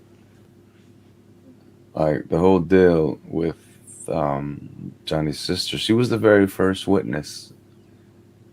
um, I don't know if they do any kind of replay with court TV or anything like that. If you can find it, go watch it. But it was very enlightening. It was very eye-opening, especially with what they were asking her about how they grew up and the kind of childhood that Johnny had with his sister and other siblings. But obviously, his sister Christine was very close to him and is still to this day. But it makes sense. It makes sense, especially with his character and what we know of him from what we've heard. You Mhm. Um. So she was just then started to quickly discuss how the family would go with Johnny if they could to shoot when he was shooting his films. hmm But when as the children started to go to school, they then tried to accommodate for the school. They didn't want to interrupt any of the school time. So they would he would be allotted to be able to go and see him every 2 weeks. 9:45 a.m. Eastern. That's early. Yeah, it is early. And he is Weinbach. He is the real deal. Yeah, Um, absolutely. And with that comment, like the one that you just read, like who was the one that even his sister said would always front the bill for everything? Johnny. Exactly. She said in her testimony under oath that Johnny would take care of everything, no questions asked. Yeah. So you know where his Um. money went. Yeah. I Did don't you care if post he that spends comment? 30 grand on wine. What? Oh, I thought you pressed that comment then. No. Oh, I'm playing around with my pad, so I might have hit something. I'm sorry. You're right. But she was just saying how much of a great couple they were, and that she was friends with Vanessa. Mm-hmm. Excuse me. And she said the first time she met AH is when she came to the office for casting The Rum Diaries, late 2008. When she was working on set in between shooting, she was a bit standoffish. Obviously Rum Diaries was released in 2011. And she was a producer for The Rum Diaries, Christi was. She didn't see AH then until the end of 2011 at the premiere, the dinner afterwards, and that's when she seen like AH and Johnny like quite close talking, and she was being friendly. Yeah. Well, are you talking about at the wedding in the Bahamas? No, at the premiere of The Oh, Rum the premiere. Diaries. Oh, gotcha. Yeah, no, she was. I was moved. I was jumping ahead because she was being like super nice. Apparently, from what Christine said in the Bahamas. At the and I don't know if you're gonna get to that or not, but about the wedding and whatnot. Yeah. But yeah, Mhm. you can tell even without looking at the video, you can tell in her voice that she wasn't a big fan of the turd. No, she wasn't at all. But Um, she was trying to be as professional as she could possibly be on that stand. She should have just told the truth. She should have just been out forth with it, you know. And that's what I was mhm. saying earlier too, especially when they were talking about the drug use and stuff like that. It's like she was trying to, I don't know, she was trying to be way too PR. She should have just been like, "Yeah, I knew about it. And Johnny's admitted to it, and so what? Does that make the op-ed correct? No, it does not. It just means that he had an addiction, but he got over it, and then when he fell off the wagon, why do you think that happened? Can we talk about that? Yeah. But I don't know. I And think she was just being protective, and so she was just being a big sister. so, what you call it? She then goes on to say there came a time when they came to live together and moved downtown to the East Columbia building. He had the penthouses. He had 5 apartments. She says she knows Isaac lived down there. Rocky and her boyfriend. Her sister Whitney lived in one, and they paid no rent. Hmm. She would handle his There you bills. Yeah, to business manager. Um, she didn't see him as often. He pretty much stayed down there. It was always when he was always in a hurry when he came back to Yeah, visit, because he and he wanted to get the seems hell out of there. yeah, and he just seems sadder. Um, He was like, I hate this place. My my little whatever you want to call her and her little friends. I'm not feeling it. I want to get out of here. I want to go home and make some music. I'm ready to go on tour. Let me call the vampires up. Let's go.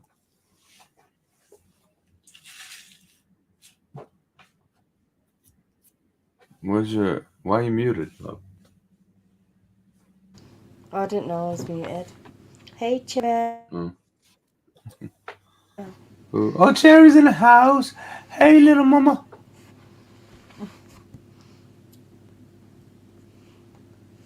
Oh, you're muted now. um, sorry, let me see where they are.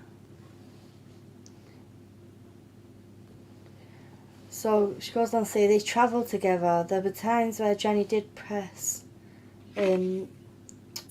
for the films. They went together, and she would make sure they had a private plane and hotels. She sorted it all out. She would make sure there was an extra hotel room. she said she'd book an extra hotel room because if Johnny Book was a at hoe. home, if Johnny was at Yeah. home, if they argued, he wouldn't be able to leave the room. He would be able to leave the room and hide in the bathroom. And she wanted to make sure there Right. was an extra room for in case they argued. And she said it was Exactly. her. She said it was her idea. And Yeah. she saw a repeat of what was happening from when they were kids, and because she witnessed it, she wanted to make sure he could hide. Exactly. But Because she she never. knows her baby brother. Yeah. Mhm. She knows her baby brother. Wouldn't your eldest daughter do something like that for your son? Yeah. Wouldn't she? Exactly. And she said that she never had to book an extra hotel room when she was booking accommodation for Vanessa. Mm-hmm.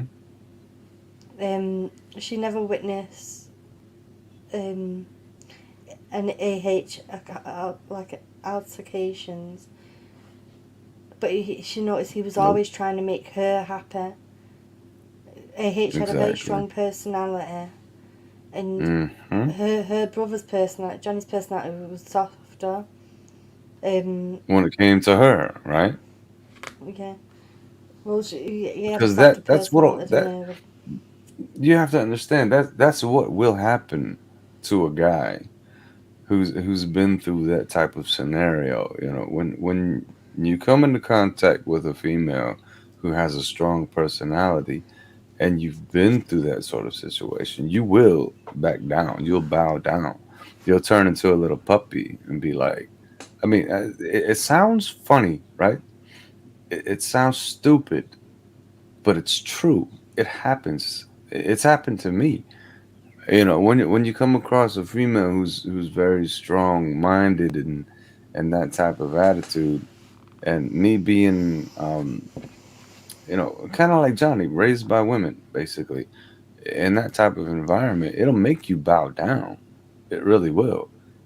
And I'm telling you this as a man that's been through that, like Johnny has. That is real. It's not something that's made up. So I can empathize with that because I've been through it myself. Yeah. But and then there are times when you do snap. It's like a volcano effect. When you let things build up, then sometimes you'll yell. Sometimes you'll kick things. Sometimes you'll just go off on a rant. But not once will you ever do something physically harming to a female. But that's how guys like us are. I would never. I wouldn't. I know. I mean, basically, I feel like I don't know, man. I feel like Johnny and I are kind of like kindred spirits. Like we would never do anything like that to a female, but we will get, you know, upset, and and things will fester. You know, I mean, to be completely honest, Keely, you've seen me be this way.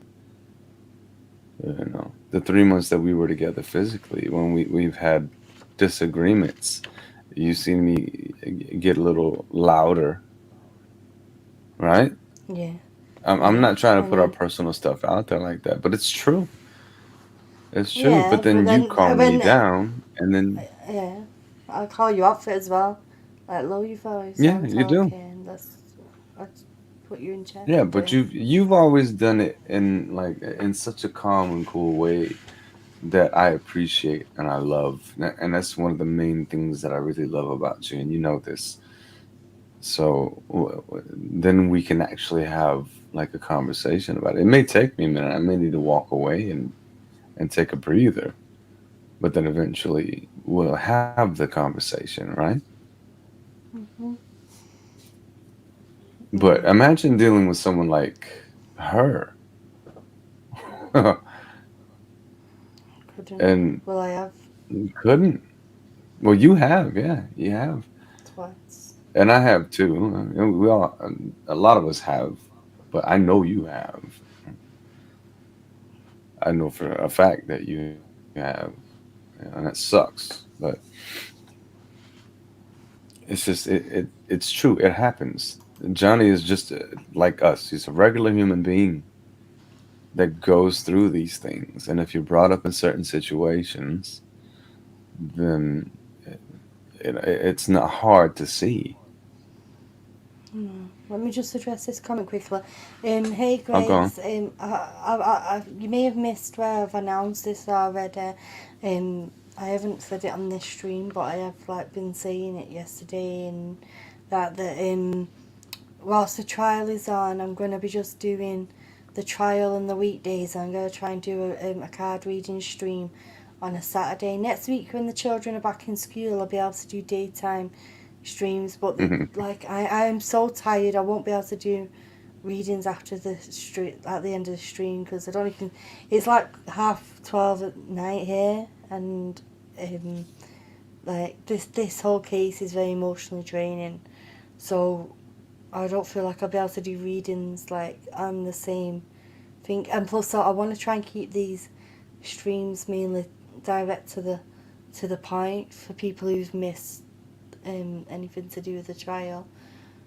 The same way that when I'm doing my reading streams, I try not to cloud it, with things about pop culture or Johnny Depp or whatever.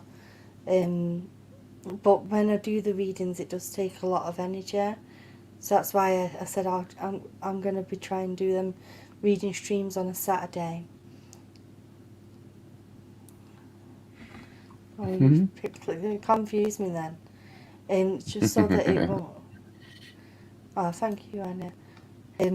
Just so that I can keep it separate. I know it's unusual because it's this account has two different niches, two totally different things that we do, and we do a few other different things as well.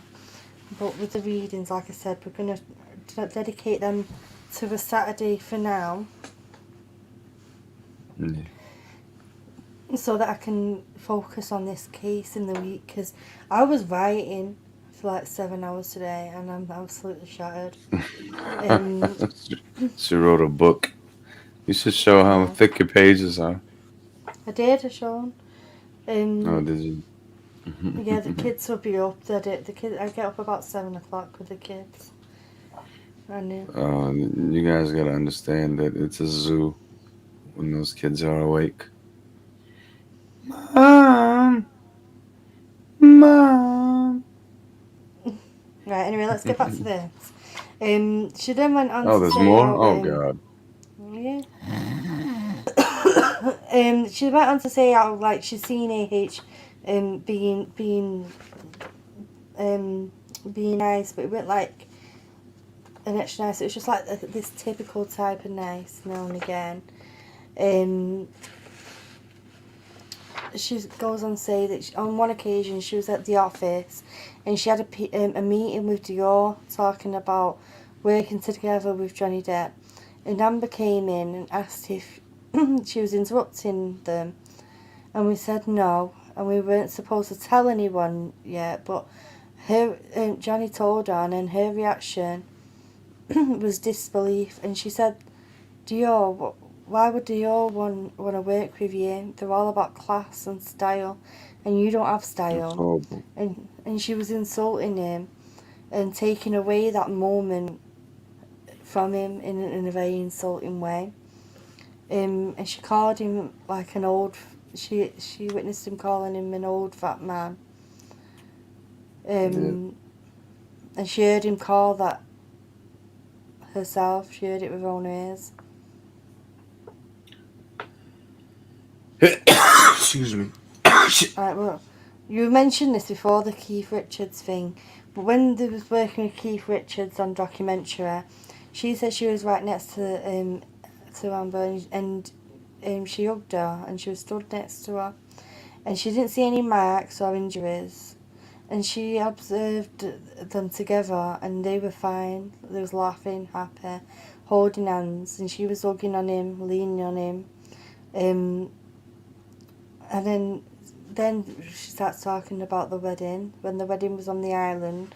Before the island, they got married in LA beforehand, and she only found out literally the day before that they were actually getting married.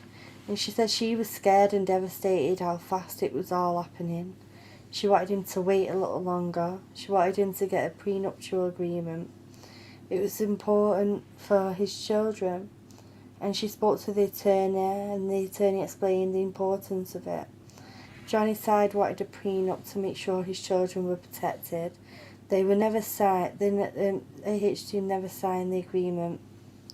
She said she attended both weddings, the wedding in LA, and which was at his mum's house. After the ceremony, they were having a conversation outside. AH and Whitney, I think she said, saying should we leak it to the press so they didn't have to worry about the island.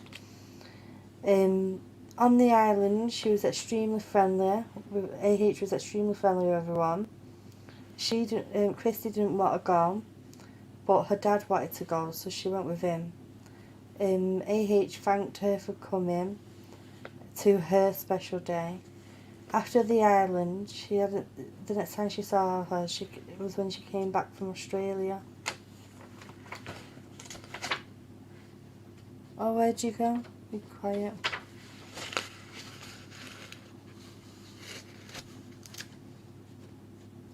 Gary.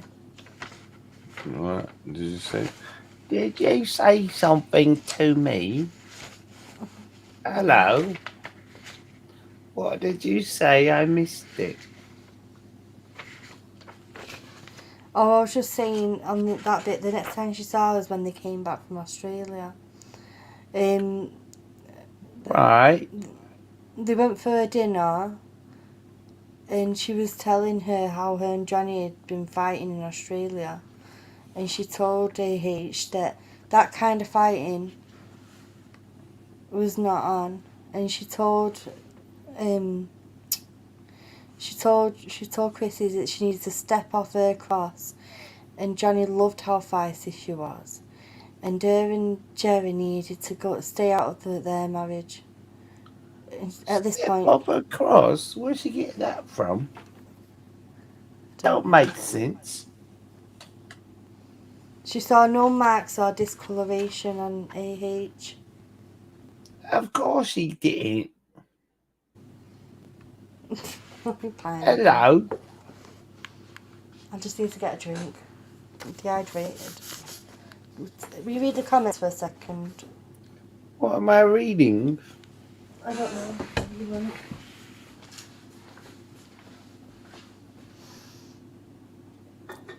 I don't know what it's about, Grace. Oh, there's somebody talking. Oh yeah, we're all here for love. Absolutely, indeed. One book. Amber made certain they married in California because with divorce everything is 50-50. True, could be.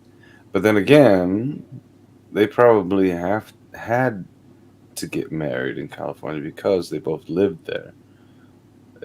You wouldn't be able to get married in the Bahamas because there'd be a lot more paperwork involved, wouldn't it?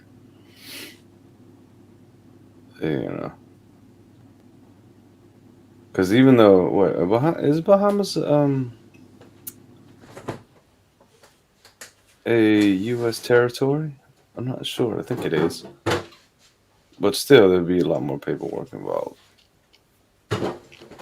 But if you remember the audios, it was probably her idea anyway, because it was this marriage that I fought so hard to make happen. I'm pretty certain actually that she, manipulated him into doing it like straight away. Because you wanted that security, you wanted the blah blah blah.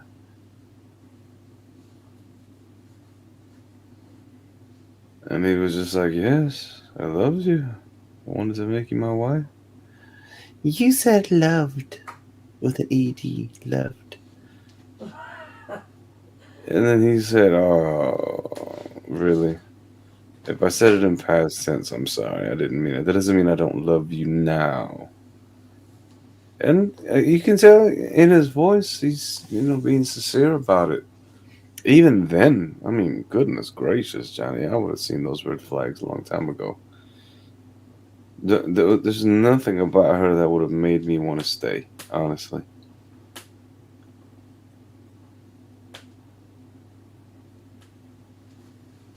Hello, Annie. Great to see you, love. Hi. Do I look anything like my avatar? Let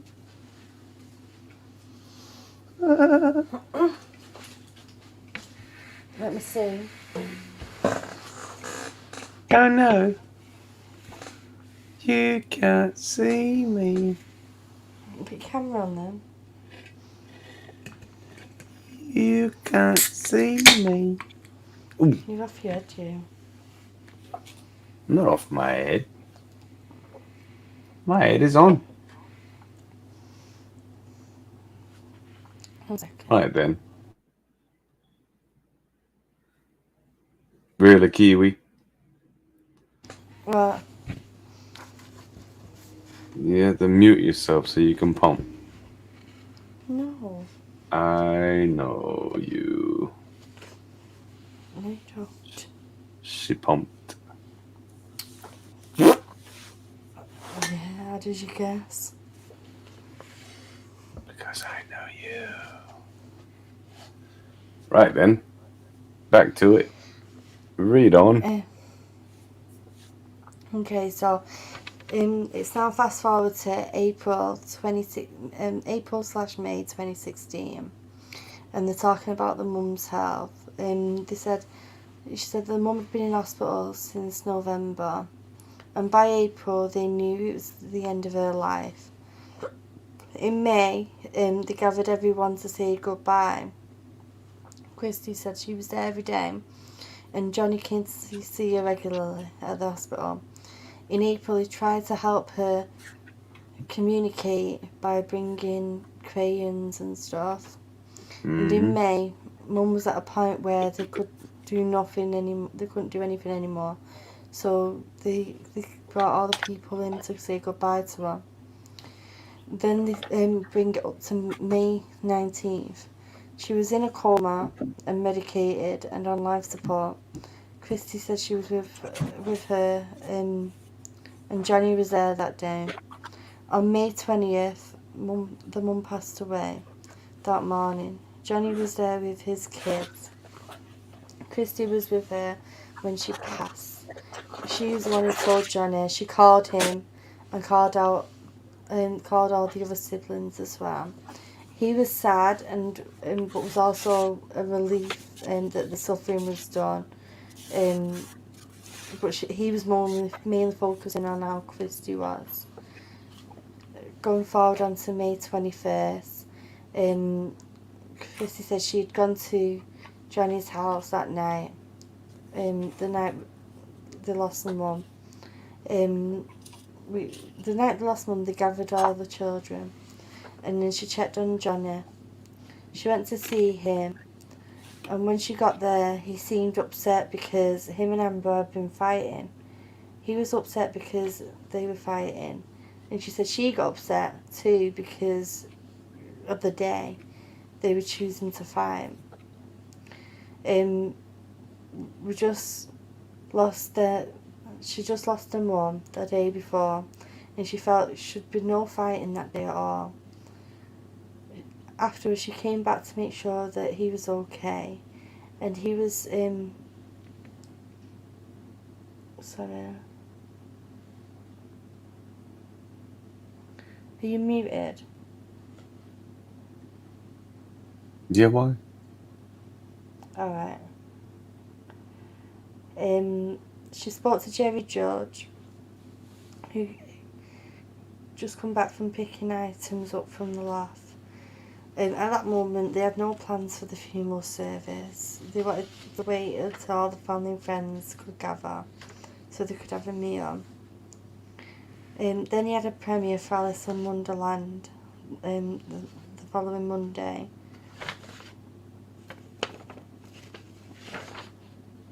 Let me ask you something. Does that sound like something someone would do if they was a total knob? What? No. Johnny's a stand-up gentleman. That's a really bad swear word. Why did you just say that? Knob? Yeah. It's not a swear word. It is a swear word. It's a knob. That's a swear word. Like a doorknob. Hello. No, it's a really bad swear word. What? He's That's, not one. That was my that's point. like a really harsh swear word. I never heard you swear that harshly before. Well, is he one? Yes or no? I'd say no. It All sounds right weird. then. There you go then.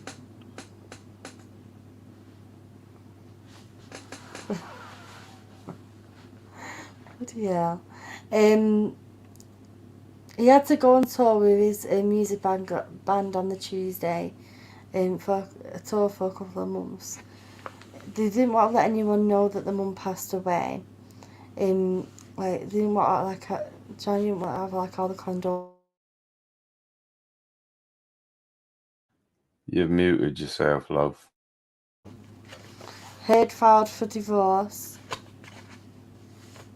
the Tuesday morning. The timing of the filing made Christi feel sick. She thought something like that could wait like a little while. And 2 days later she found out about the restraining order through the attorneys. Johnny wasn't in the country at the time, and there was a tremendous amount of the coverage around it.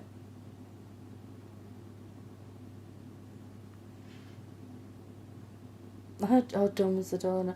No, in the UK, that swear word is worse, way worse than like saying dick. I thought that's what it meant. D-I-C. Okay. Yeah, it does, but it's a lot harsher. Oh, jeez.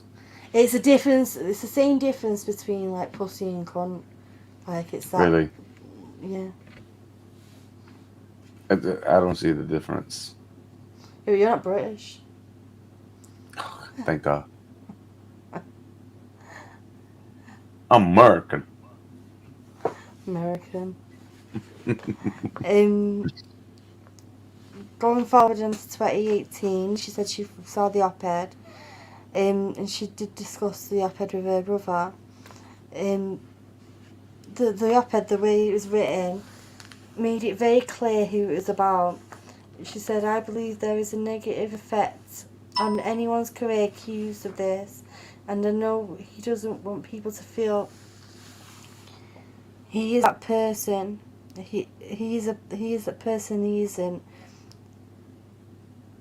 and that trickles down to his children, and that's what bothers him the most."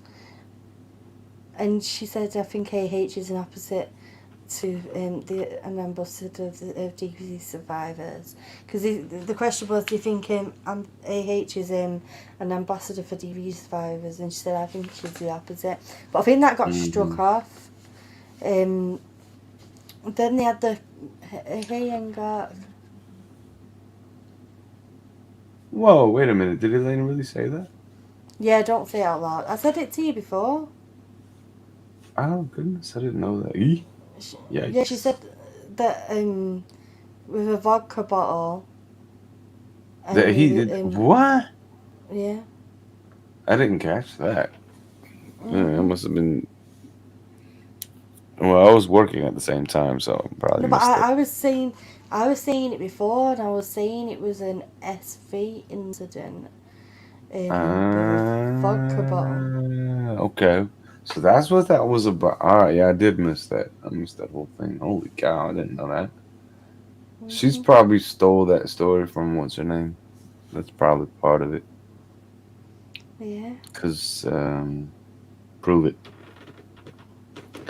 And he said there's not wrong with being a British, Gary. Yeah. There's No, it's not. and then Except it came for to meat that. pies. Cold That ones. was a witness testimony, and then they had the cross examination, and he was asking her like I didn't write every single thing down from this cross examination because it was just repetitive, Oh constantly. God, yeah, no, I totally Um, missed that part. That's crazy. yeah, well I did mention it early on in the stream. I might have been having a cig at the No, moment. you wasn't because you actually because I actually said the word by accident, and you was like yeah SV. Um, Ah, okay, yeah. Well, because you were trying to. I think I was in the middle of. Never mind. Anyway, I missed it. That's the point. Sorry. you missed what it was about, but yeah, that's what she's. Yeah, That was ADD. her claim. Um, with the cross examination, there was a lot of it that I've not written down, guys. But the bits that I have written down was when they was asking about her job, which Gary was talking about before. Christy was saying that she does have projects on the other side to make money. Mm-hmm.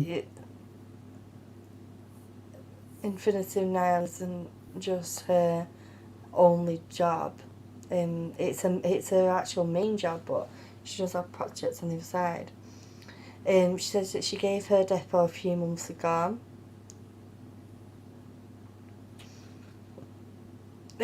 She said that she's an employee of Infinitive Nile.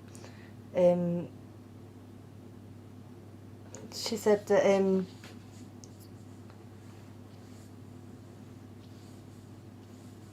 she doesn't remember the timing that she saw Johnny out on the 21st of May. She doesn't remember what time it was in the day. During the time that they were dating, she became aware of him drinking and having medications.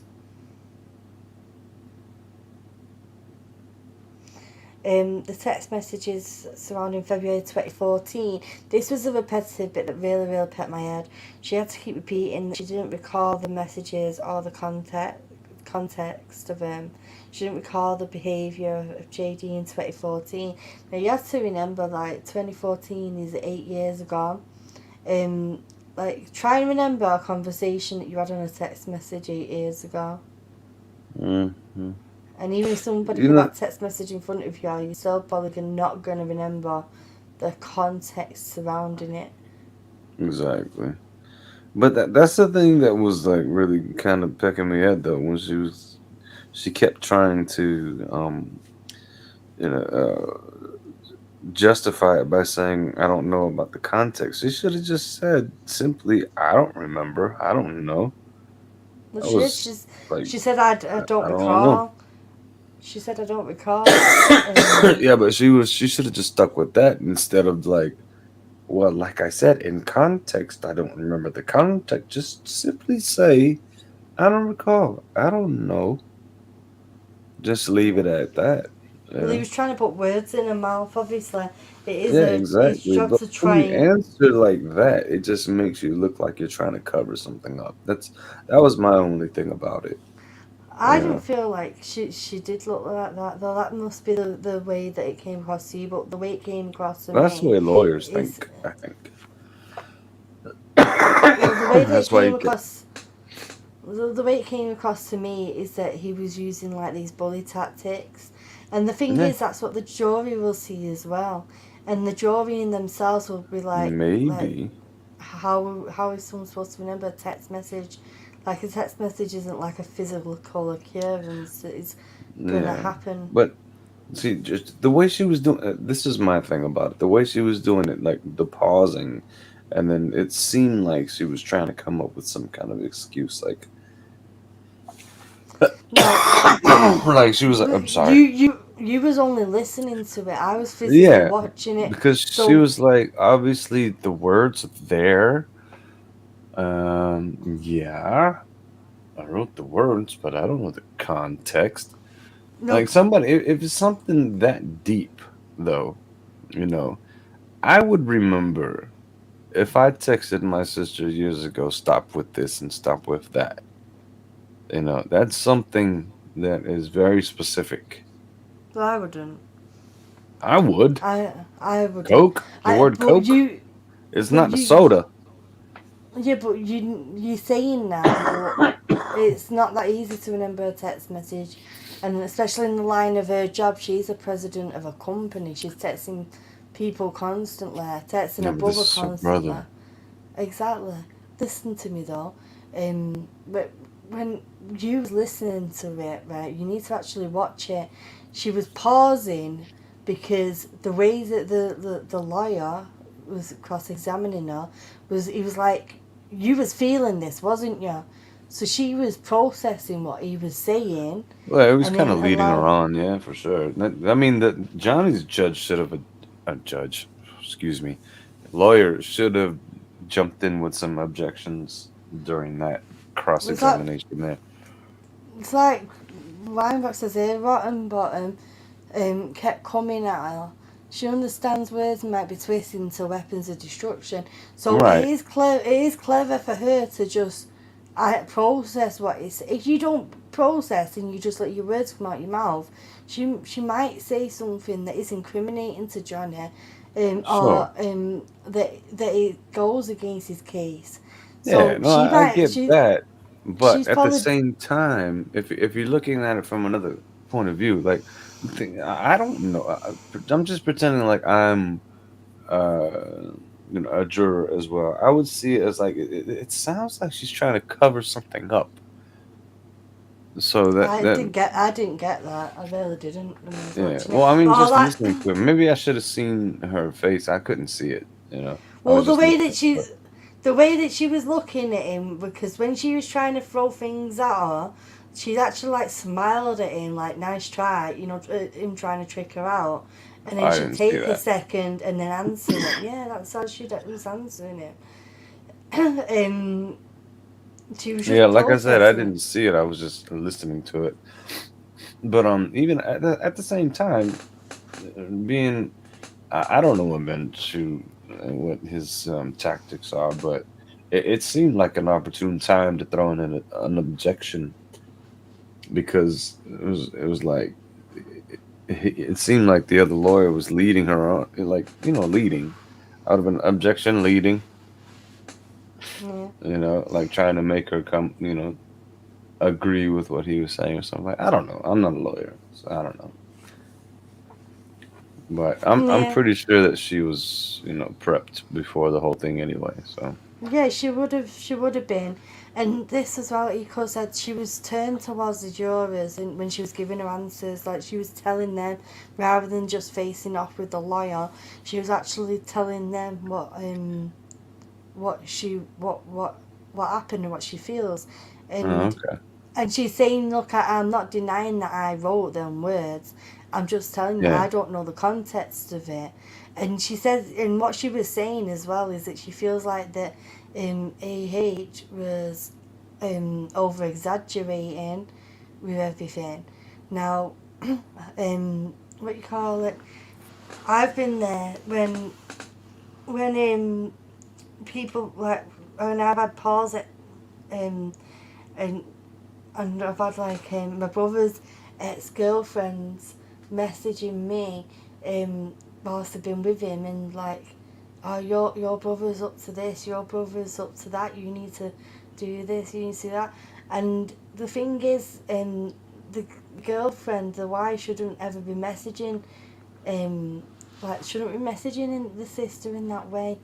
Do you know what I mean? Like it's like you're a child, like telling on somebody. But the the thing with AH, the type of personality AH has, and the type of personality that these exes have, it was it was like a thing to try and embarrass and dehumanize, and a lot of right, times not true.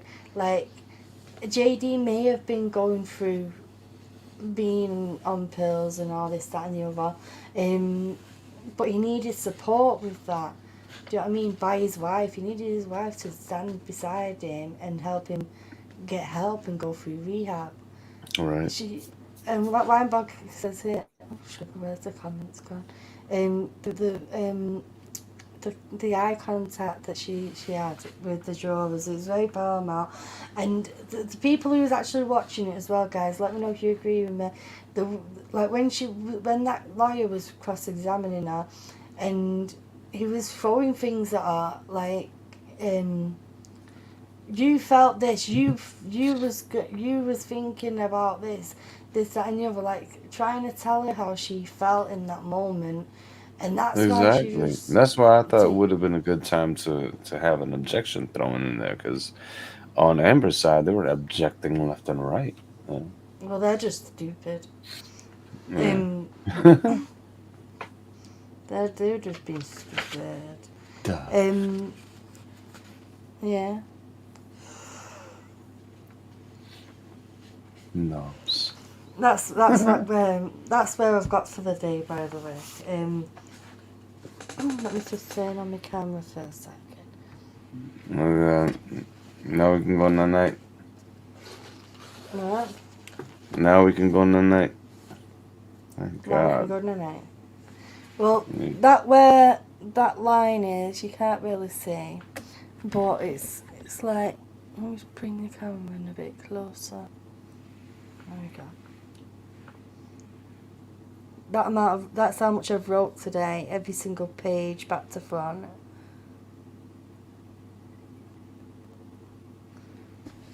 In the new book I've got for this case.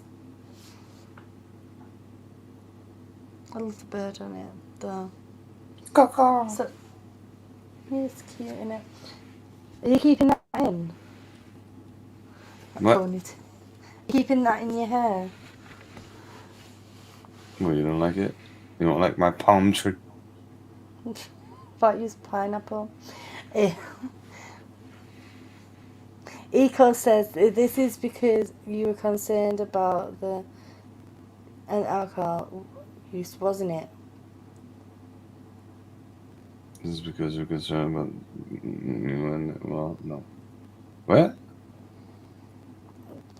The lawyer was Concerned about putting it. the lawyer was putting words in her mouth. Oh, gotcha. Yeah, you're right, Nico.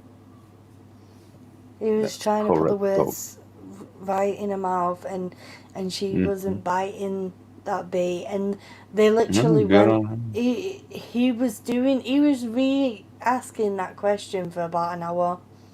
Yeah, he kept pushing it. So she played it safe. I mean, all in all, it was well done. And thank God she doesn't have to go through that anymore unless they have more questions for her. But that must have been a really long day for her. Bless her heart. And she's got more. She's not allowed to talk to Johnny. She's not allowed to talk to the lawyer. She's not allowed to talk to anyone about the case.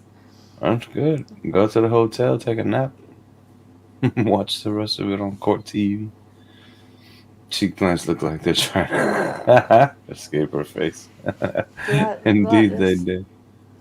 I know. I keep telling everyone that she looks like a Klingon. I don't know if any of you have seen Star Trek, if you know what a Klingon is, but Google it, Klingon, and you'll see. Same Well, cheekbones. I know what that is in another context, but Oh, jeez. Yeah, you made me pull one out of my nose the other day. no, I'm not about that. Mm. But Oh, it was a cliffhanger. Elaine was gaslighting the jury by manically spinning the story in a messed up order. She was trying to confuse them, but you know what? Them jurors are probably going to remember the slow and calm story that Johnny's team was telling over that, because what Elaine was doing was just a lot of kerfuffleness, and it was like she was trying to confuse the jury, and they were saying on downstream before that her team was usually settles out of court, so this is like Elaine's first proper court case, kind of, where she's like talked to a jury and all that, and it's like you can really tell. There you go. And see, and that's a good point too, because at this point in the whole trial, that is the only time besides the closing is when the lawyers can actually talk directly to the jury. All right, it's always the witnesses that are talking to the jury, and they're just asking the questions. But at this time, she was taking advantage of being able to talk directly to the jury and tell a story. So that's why like I said, they were gonna dilute everything and just make a big story about it, and they were just she was trying to plant seeds basically in the jury's heads for the rest of the trial, so that they would have that in their minds, like, oh, well, she said this and she said that, because they don't get to talk to the jury until their closing statements. Mhm. It's just a tactic. That's all it is. Oh, the stream was supposed to be an hour long, but it's 2 hours and a half long. All right, then the night. You're gonna sleep. Um, Annie Engok says, I thought the same. All I can focus was with her now is a cheek implant these days. Then cheek implants are proper botched up. That Ego says the more AH's team say, the more the more claims they make, the more JD's team can poke holes in their statements. And better to shut down the 10 claims than 3. Yeah, because it just shows you how Hmm. unreliable they are and how much of a lying bunch of sods they are as well. Like that wording, that wording on the incident where it's May 21st, with the phone, the terminology that they've always used is like that he launched it or he threw it at as if he was throwing a baseball. But the words that she used today is that he bashed it in her face. So that's like completely different to what we've heard before.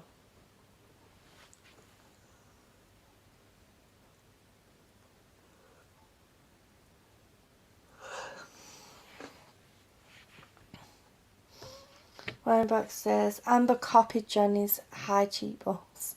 His are natural. Her implants slipped a bit because of all the Botox. And she used a support face. Did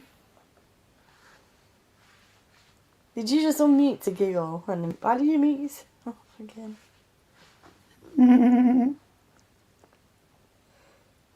It's like a squeaky door. Ha ha ha ha ha. Anyway, guys, that's a recap for today. I'm proper shattered out my head now. I was like really long-winded.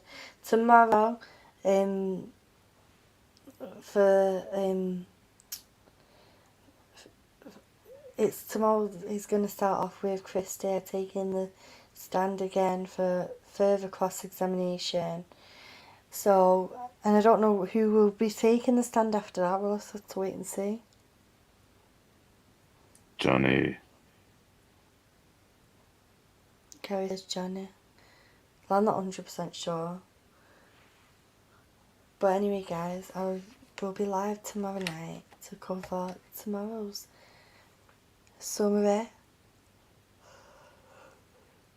That's only shattered now. Bloody hell. If you're not already, please hit the subscribe button, guys. And I will see you for tomorrow's stream. Sending you all so much love. And good night. And take care. Ta for now, guys. Night night.